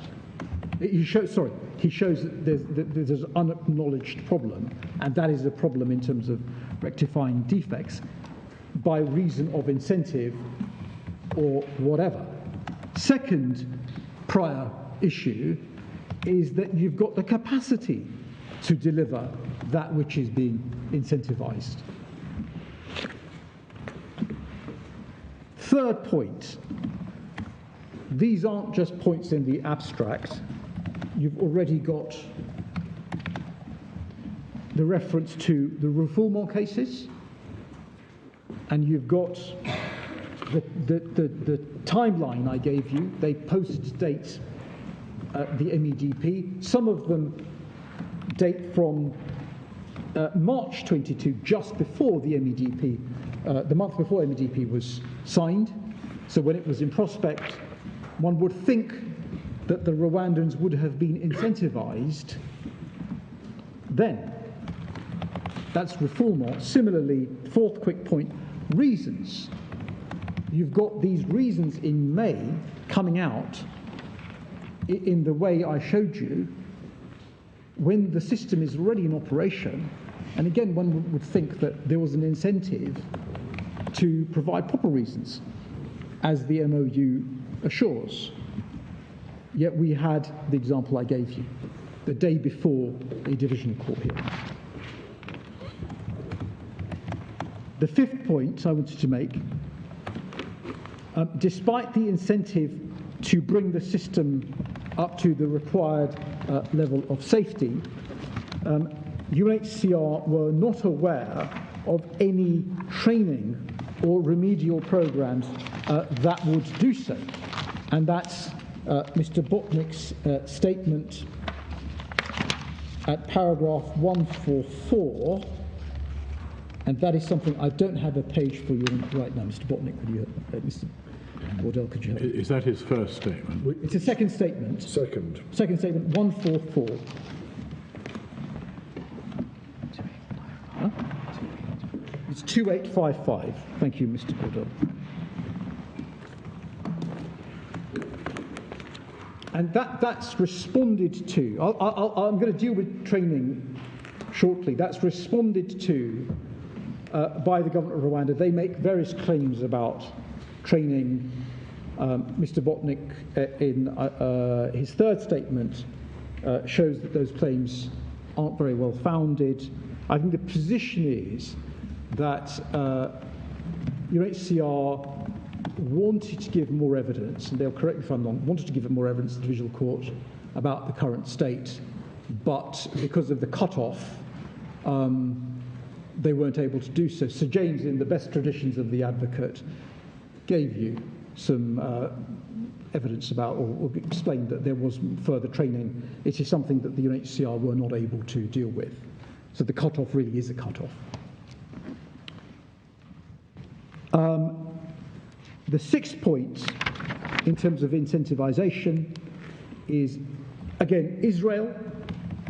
See Exhibit 7 to the second statement of Mr. Botnick, page 2878, where there's a suggestion that part of the deal may have been in return for military aid. It's a suggestion, I don't put any higher than that. But it is unreasonable to think that there would not have been incentives there.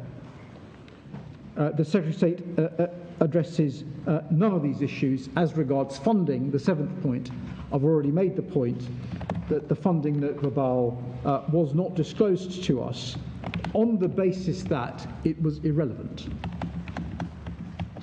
And that's our case, paragraph 11, footnote 4. We sought disclosure of it. That was refused by Mr. Justice Swift. Our submission is Oppmann 189 sub 1 means you can't properly evaluate the funding incentive. You haven't got the note verbal. I'm not saying that the Secretary of State should have disclosed it. I'm saying she can't rely on it. It's a matter further that she disclosed it. There may be very good reasons for not to disclose it. She can't then rely on it, our submission. The next topic then I want to deal with is an important one, and that is monitoring. I'm going to spend some time on this, if I may. So we address this at paragraph 70 of our case. It's a long paragraph.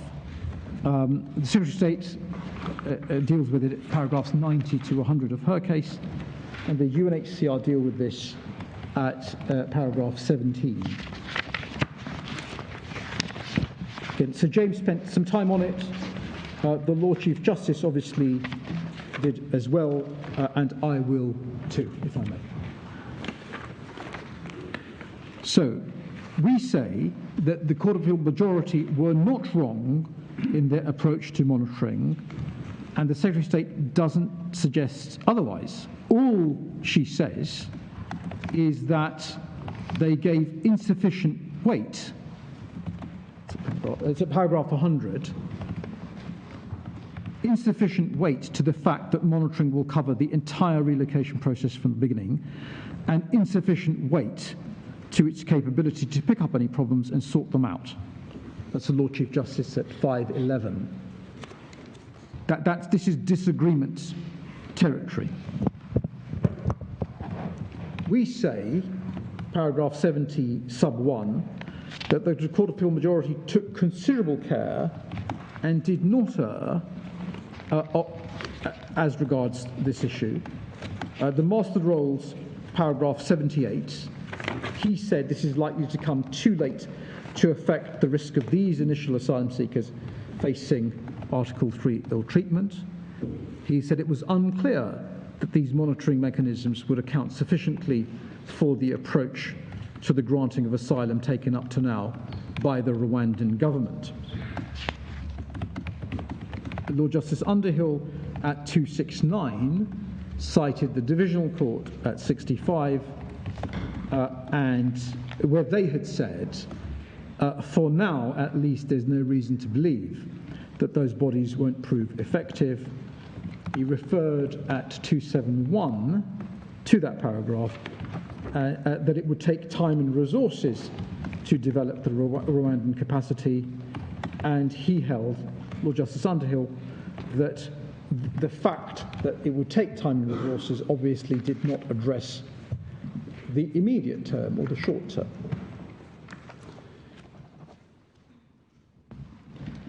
As far as the Lord Chief Justice is concerned, his approach to monitoring has got to be seen against the background of what he accepted.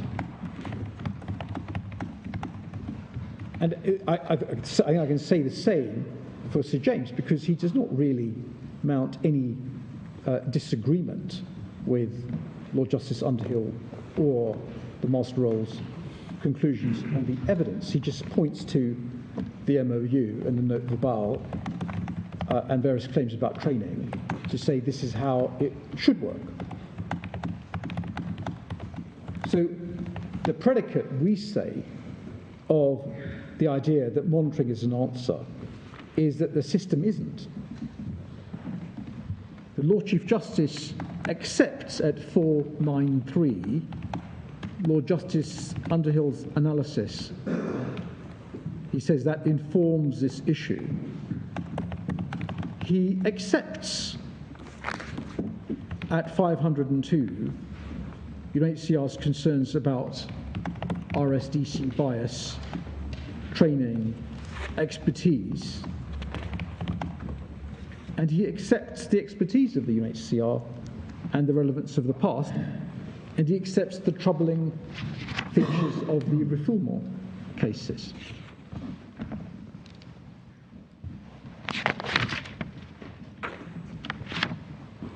We say, by way of overview, that it is difficult to say that a system as described by Lord Justice Underhill, which plainly gives rise to Article 3 risks, is susceptible to correction by monitoring.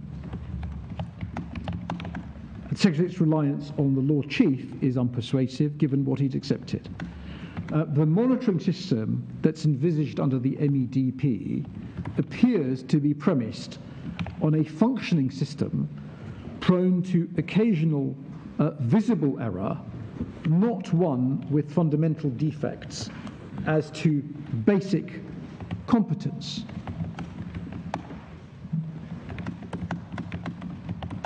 Defects as to understanding of key concepts refoulement, defects as to capacity in terms of skill and experience in conducting proper processes, as Lord Justice Underhill found, interviews, hearings, proper presentation of country material, reasons, exacerbated by a refusal to acknowledge that anything is wrong, Lord Justice Underhill at 169. A wholesale lack of training exacerbated by apparently false claims about past provision and current levels. I'll come on to that. The short point is investigated the claim that, in particular, the claim that IOM was providing training was controverted by the IOM themselves. Defects as to capacity of lawyers to exist, bias both at RSDC and DGI level, and opacity as regards to the DGIE's role. Many of these defects raise questions about visibility and transparency, and it's our submission that the majority did not err in thinking that monitoring would come too late and was not a sufficient answer for the scale and nature of the problems in the system. And so we do say that monitoring isn't a protection for individuals if the asylum system isn't, and that is why we suggest Sir James's case travels so much further than the Lord Chief Justice. It has to depend upon extraordinary deference to her views that the MOU will be complied with ignorance of the past and the present and of the UNHCR's views about the efficacy of the MEDP, relegated on the basis that they know nothing about this. Can I just interrupt you for a moment, Mr. Hussain? It's just to check on progress. Obviously, I'm doing better than I thought I would be. I'm sorry? I'm doing better than I thought I would be. Your Lordship may not think that. Well, I was just thinking that I rather inferred that tomorrow was being largely given over to the EU point. I think the timetable is that I could go till 2:45. I may be quicker than that. I don't know.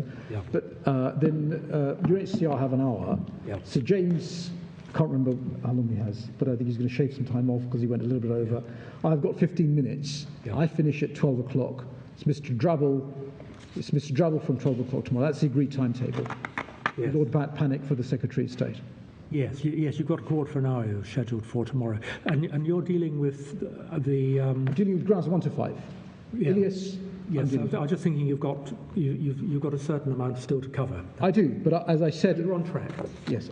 In quantitative terms, I'm doing okay. Your Lordships may have a different view about quality. No comment on that, Mr. Hussain. No. So, substantive responses to monitoring with that overview. The Lord Chief Justice, paragraph 502, our case at 70.2.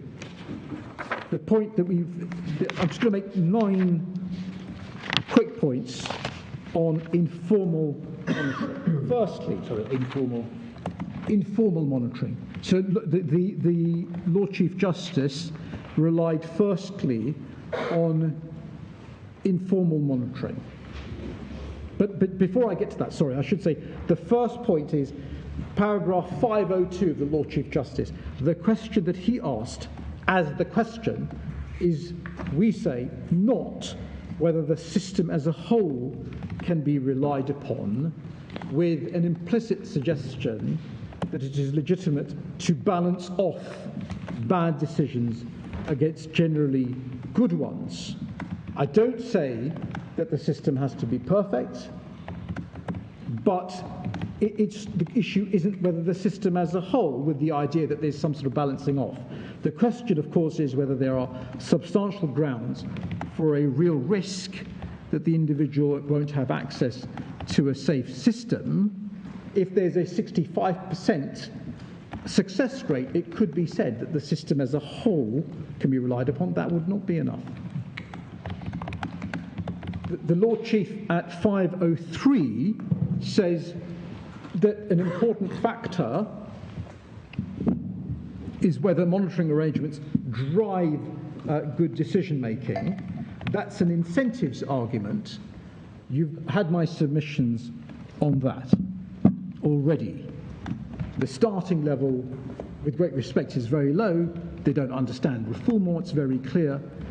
The evidence is that there's bias.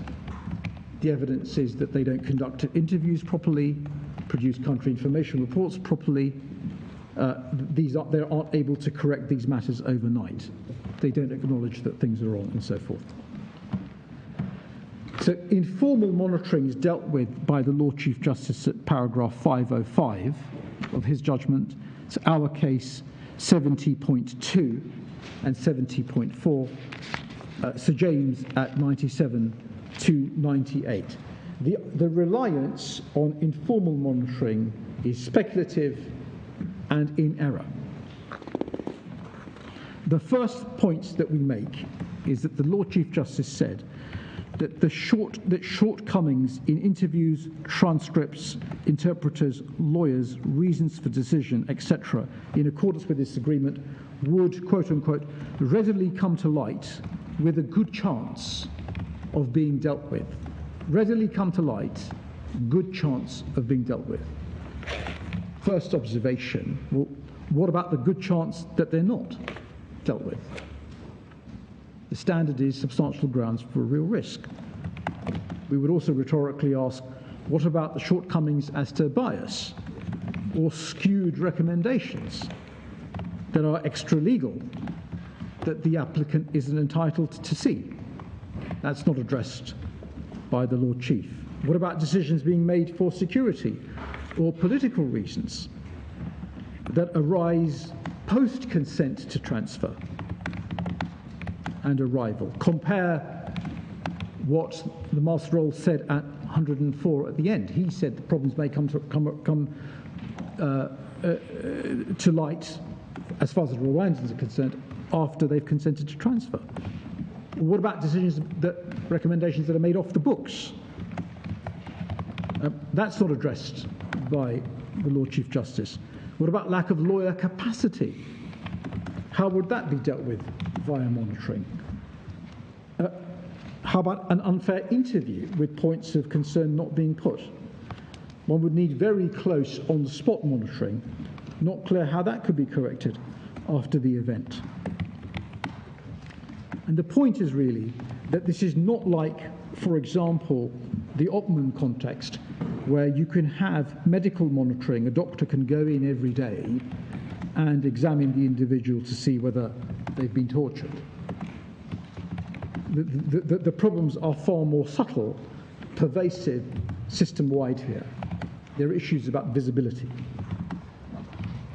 The next point that the Lord Chief Justice made regarding informal monitoring was that the reality, as he referred to it, that anyone removed with their internet-connected mobile phone will be in a strong position to raise concerns with family, friends, lawyers, the High Commission, UNHCR, who pay close attention. In response, we say, I just want to reiterate, this is disagreement territory, but assume that it's not. I'm going to deal with it on its merits. But our fundamental submission is this is simply disagreement territory. There is colossal and overwhelming evidence of repression for dissent in Rwanda. And that has a chilling effect on the propensity of people to complain. This is our case 70.4.1. And issues concerning mistreatment of asylum seekers in refugee camps when they protested are referred to in decision letters. The point I'm trying to make here is it doesn't really matter whether or not the Kaziba type incident would happen, where refugees would be gunned down or not. That's not the issue. The issue is that has happened, and what impact is that going to have on the propensity of people and preparedness of people to complain? The reference is in a sample letter in one of my clients' cases, AA, at page 3469. There's a reference to a mistreatment of asylum seekers in refugee camps when they protested. That's in a decision letter. The Kaziba incident is in the Secretary of State's published documents. It's not exactly a secret. The reference is page 2494, para 4.4.3 of the Human Rights CPIN. Human Rights Watch open letter of the 11th of June, page 3178, says, in terms, we are deeply concerned that asylum seekers will be at risk of abuse if they speak up about their treatment or conditions in Rwanda, or could be forced to self-censor. The FCDO acknowledged that if asylum seekers and refugees were not 100% compliant, quote unquote, and subservient to very stringent top-down rules, they would suffer extreme repression. That's at page 3103. The British High Commissioner in Rwanda in February 21 says Rwanda, this is at page 3055A, says Rwanda has a heavy-handed security system, so there's a real risk of refugees falling foul of this if they do not follow the rules.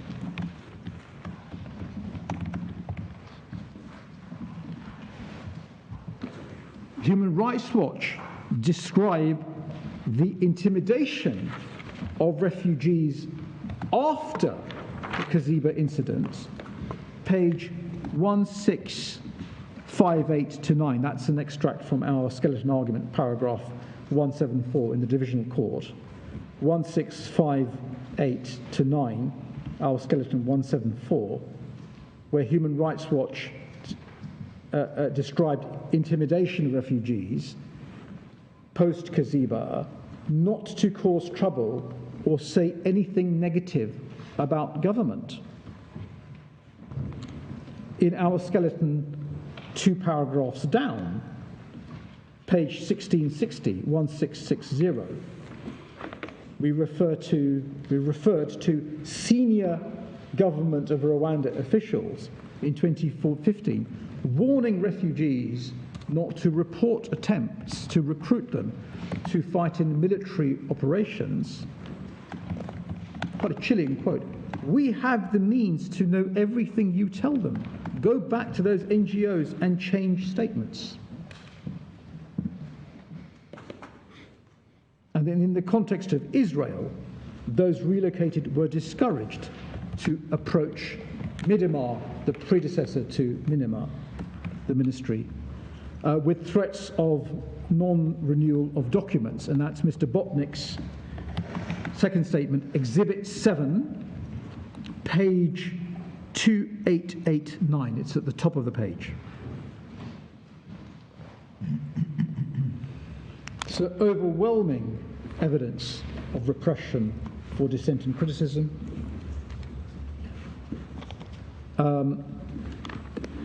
Chilling effect. Sir James, in his case at paragraph 17,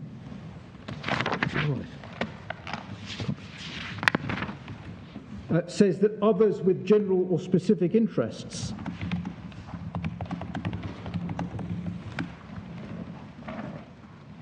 could report a mobile phone connected to the internet. So assume that we know what they know what to look for. Rwanda I regret to say, with respect, is a surveillance state. And that's our divisional court skeleton, paragraphs 224 to 230, pages 1679 to 80. There is where we cite a former economic advisor to the President saying in July 2021 that the quote unquote entire country is a spying machine.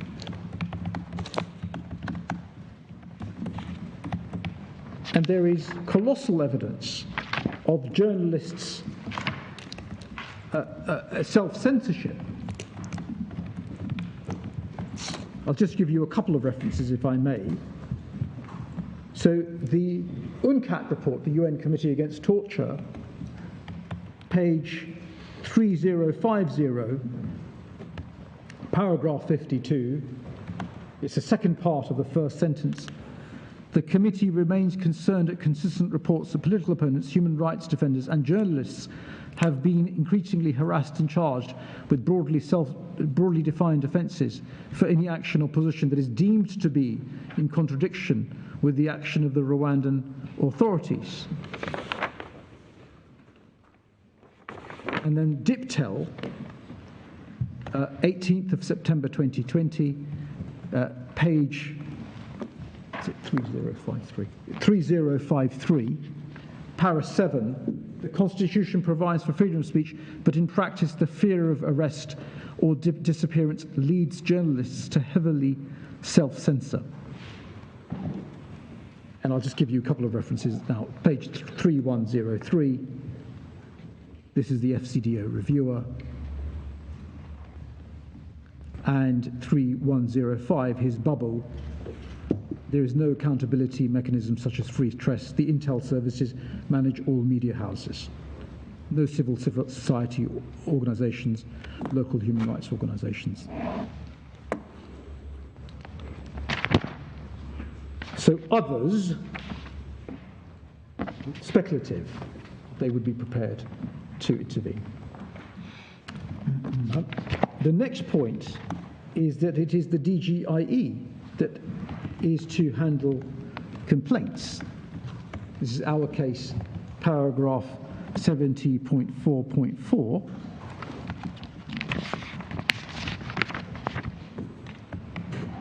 The pre-departure assurance at page 3270, paragraph 10.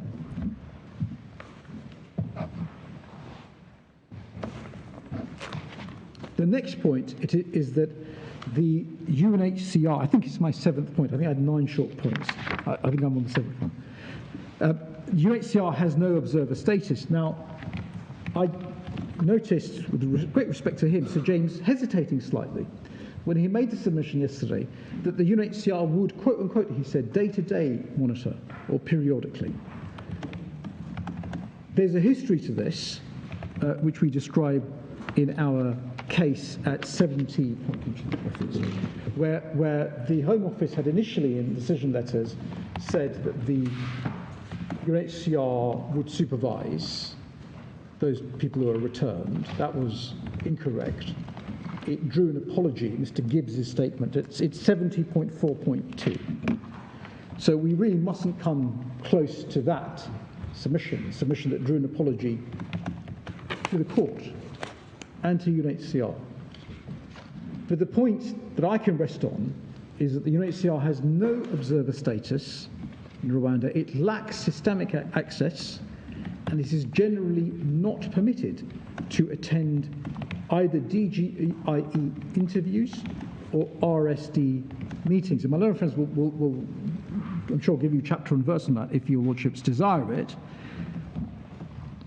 But Mr. Williams, in his Exhibit 6, at page 3200, refers to an exchange where he says at the end of his 3rd paragraph, it is clear, the government of Rwanda, it is clear that they do not want the UNHCR to play a supervisory role. And our case at 70.4.2 and our footnote 100 the Secretary is wrong to say that all notifications of RSD decisions are shared with UNHCR. That's their footnote 21 to their paragraph 91. So that's UNHCR. Hardly day-to-day access. Periodic isn't good enough. The preventative principle is the paradigm, and ex post facto periodic monitoring is good enough. That's obviously the point I'm going to make about the monitoring committee. But that's UNHCR. English lawyers, Secretary of State's paragraph 98, our paragraph 70.4.3, we would rhetorically ask, on what basis? The MEDP is non-binding and non-justiciable. It confers no rights. Page 2367, this is the MOU, page 2367. Commitments do not create or confer any rights on any individual, nor shall compliance be justiciable in any court of law by third parties or individuals, paragraph 2.2. So on what basis are English lawyers supposed to act as an informal monitoring system, we would rhetorically ask. The final point we want to make on this, on informal monitoring, my ninth point, is that individuals are unlikely to know how to identify defects or what compliance looks like. As Lord Justice Underhill said at paragraph 189, typically relocated individuals will have neither the knowledge nor the articulacy to present their case. He made that observation in the context of the problem of lawyers not being able to make submissions to the RSDC, but it's obviously pertinent in this context too. Next, the idea of formal monitoring through embedded Home Office officials, Mr. Krellin and Mr. Williams. And it is said by the Lord Chief Justice at 507, they would be able to assess progress, discuss specific issues, flag concerns, including around implementation, to resolve these effectively.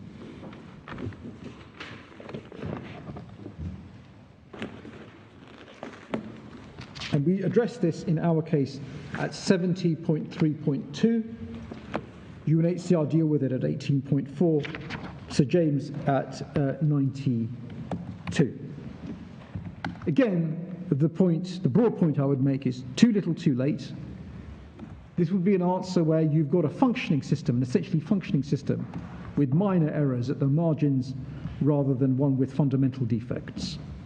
Quarterly reports, as it put by Mr. Armstrong, quarterly reports, it's periodic basis, not a constant basis, and it's time limited because Rwandans are only required to provide quarterly reports over the first 2 years of the partnership. That's page 3449.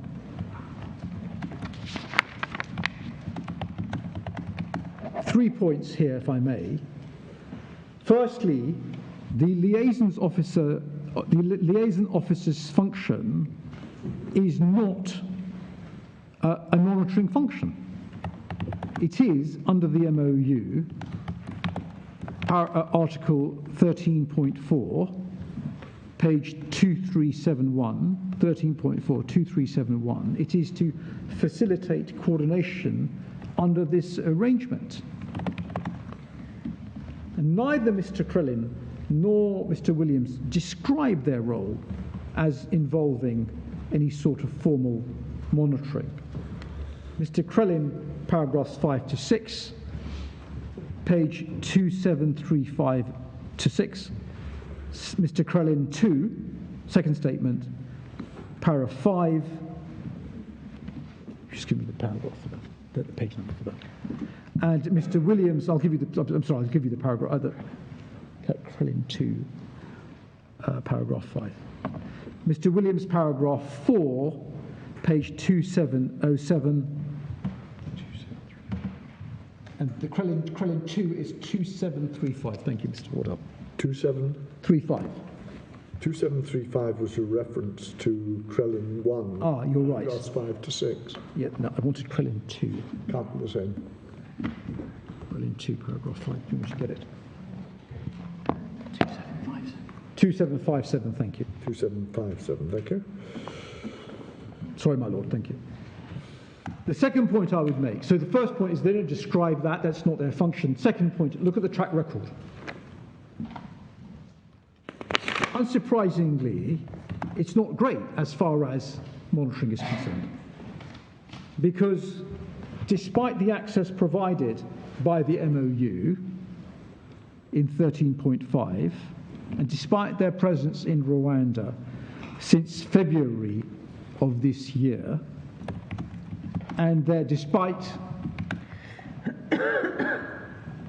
their engagement with the process, neither Mr. Crellin nor Mr. Williams explain how they sought to investigate concerns, including around implementation, of a system that had been launched after the MEDP, including by observing any stage of the process. See the examples I gave about refoulement. See the example I gave about poor reasons. They don't address that. They're giving evidence for the purposes of these proceedings. They don't explain how they addressed that when they were negotiating, the UK was negotiating the MEDP. They don't address any of this when they were assessing the readiness for the 14th of June flight, which was specifically mentioned by Mr. Crellin at paragraph 6, page 2736, sorry.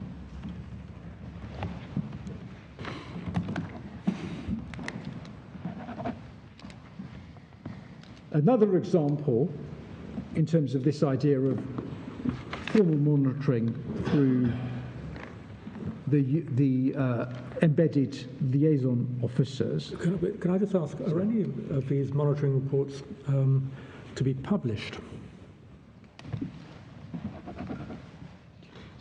I don't want to be unduly cynical, but if the Home Office got word that there were problems, what then? Does it suspend the agreement? I think it's pretty clear that there's no provision for that in the MOU. The monitoring committee itself, we haven't even got onto that. We haven't got onto the dedicated body that's supposed to be doing the work. We're still on the dedicated body that's doing the work, the supposedly independent committee with distinguished English barristers, has no teeth. Its recommendations aren't binding. We'll see in a moment how it reports to the joint committee on which sit, inter alia, the DGIE. So the entire system, really, of monitoring, as I've said before, I hope, forgive me for repeating, it is really high level, lacks teeth, lacks efficacy. It's really designed to overlook a system that is essentially functioning with marginal errors, rather than something that is as defective as Lord Justice Underhill found it to be. And hence my submission that if the system can't deliver safety, then monitoring certainly cannot. And Mr. Bordell, again, very grateful to him as ever, page 3449, it's the report once a year, summary only for publication.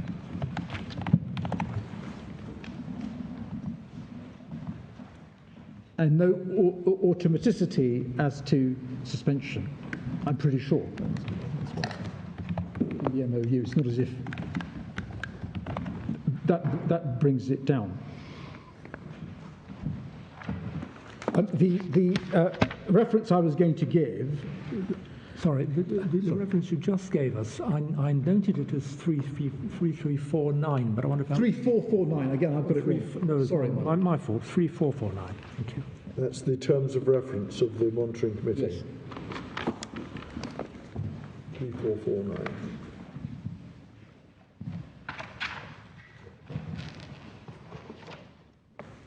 Yes, so it would, the summary report would be for publication.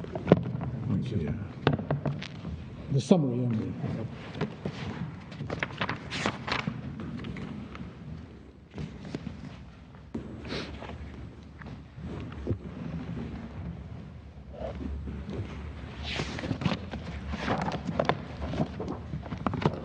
The reference I was going to give you as another example of the inefficacy of this idea of formal monitoring through embedded liaison officers is in the asylum system CPIN at paragraph 5.4.4, page 2429.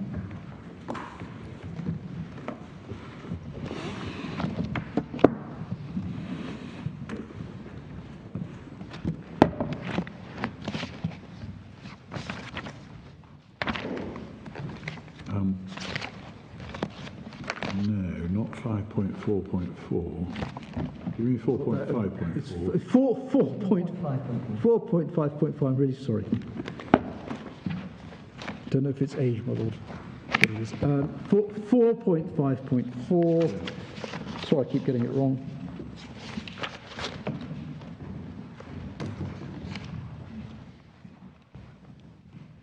Yes. So in a meeting between the Home Office and Government of Rwanda on 22nd of March 2022, Minimum Officer showed the Home Office team examples of documents taken from case files and stated they were various things.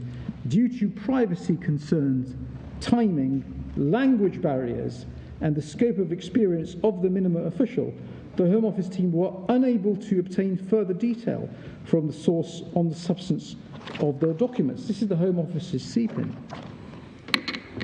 So it looks as though they weren't able to even review this material in a language they understood.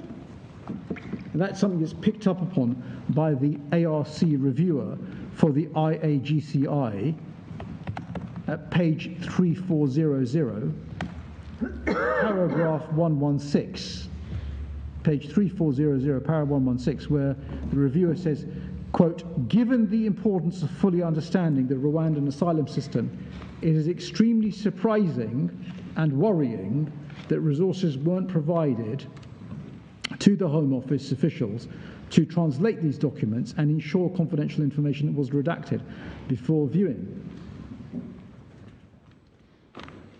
And the third example is that the Secretary of State has been, is the uncritical, too ready acceptance of information given to Home Office officials by the Rwandans as regard readiness for transfer.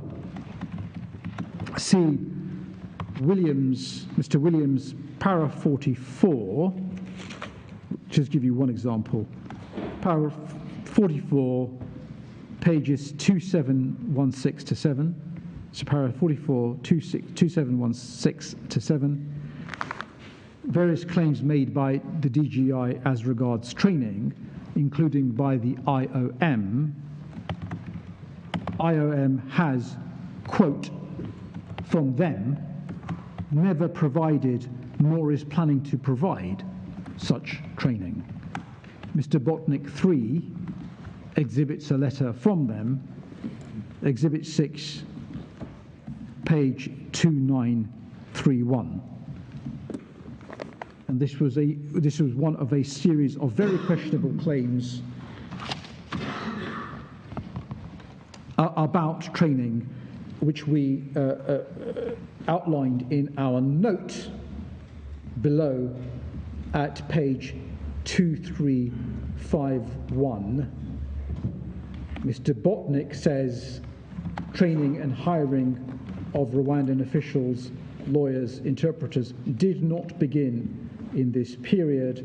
Mr. Botnick 2, para 144, page 2855, Court of Appeal below, Lord Justice Underhill, 257 to 260, Master Rolls agreed at 99, accepted that. And the last point I was going to make is that, of course, we intend no criticism whatsoever of Mr. Crellin or Mr. Williams. They have a facilitation role. They don't have an oversight role, let alone a monitoring role, and that perhaps explains what's happened. If that's a convenient moment, I don't have that much more to do on the Monetary Committee or the Joint Committee, and then I have a few shorter topics to cover before I get to Elias. Very well. We'll resume at 2 o'clock. Thank you very much.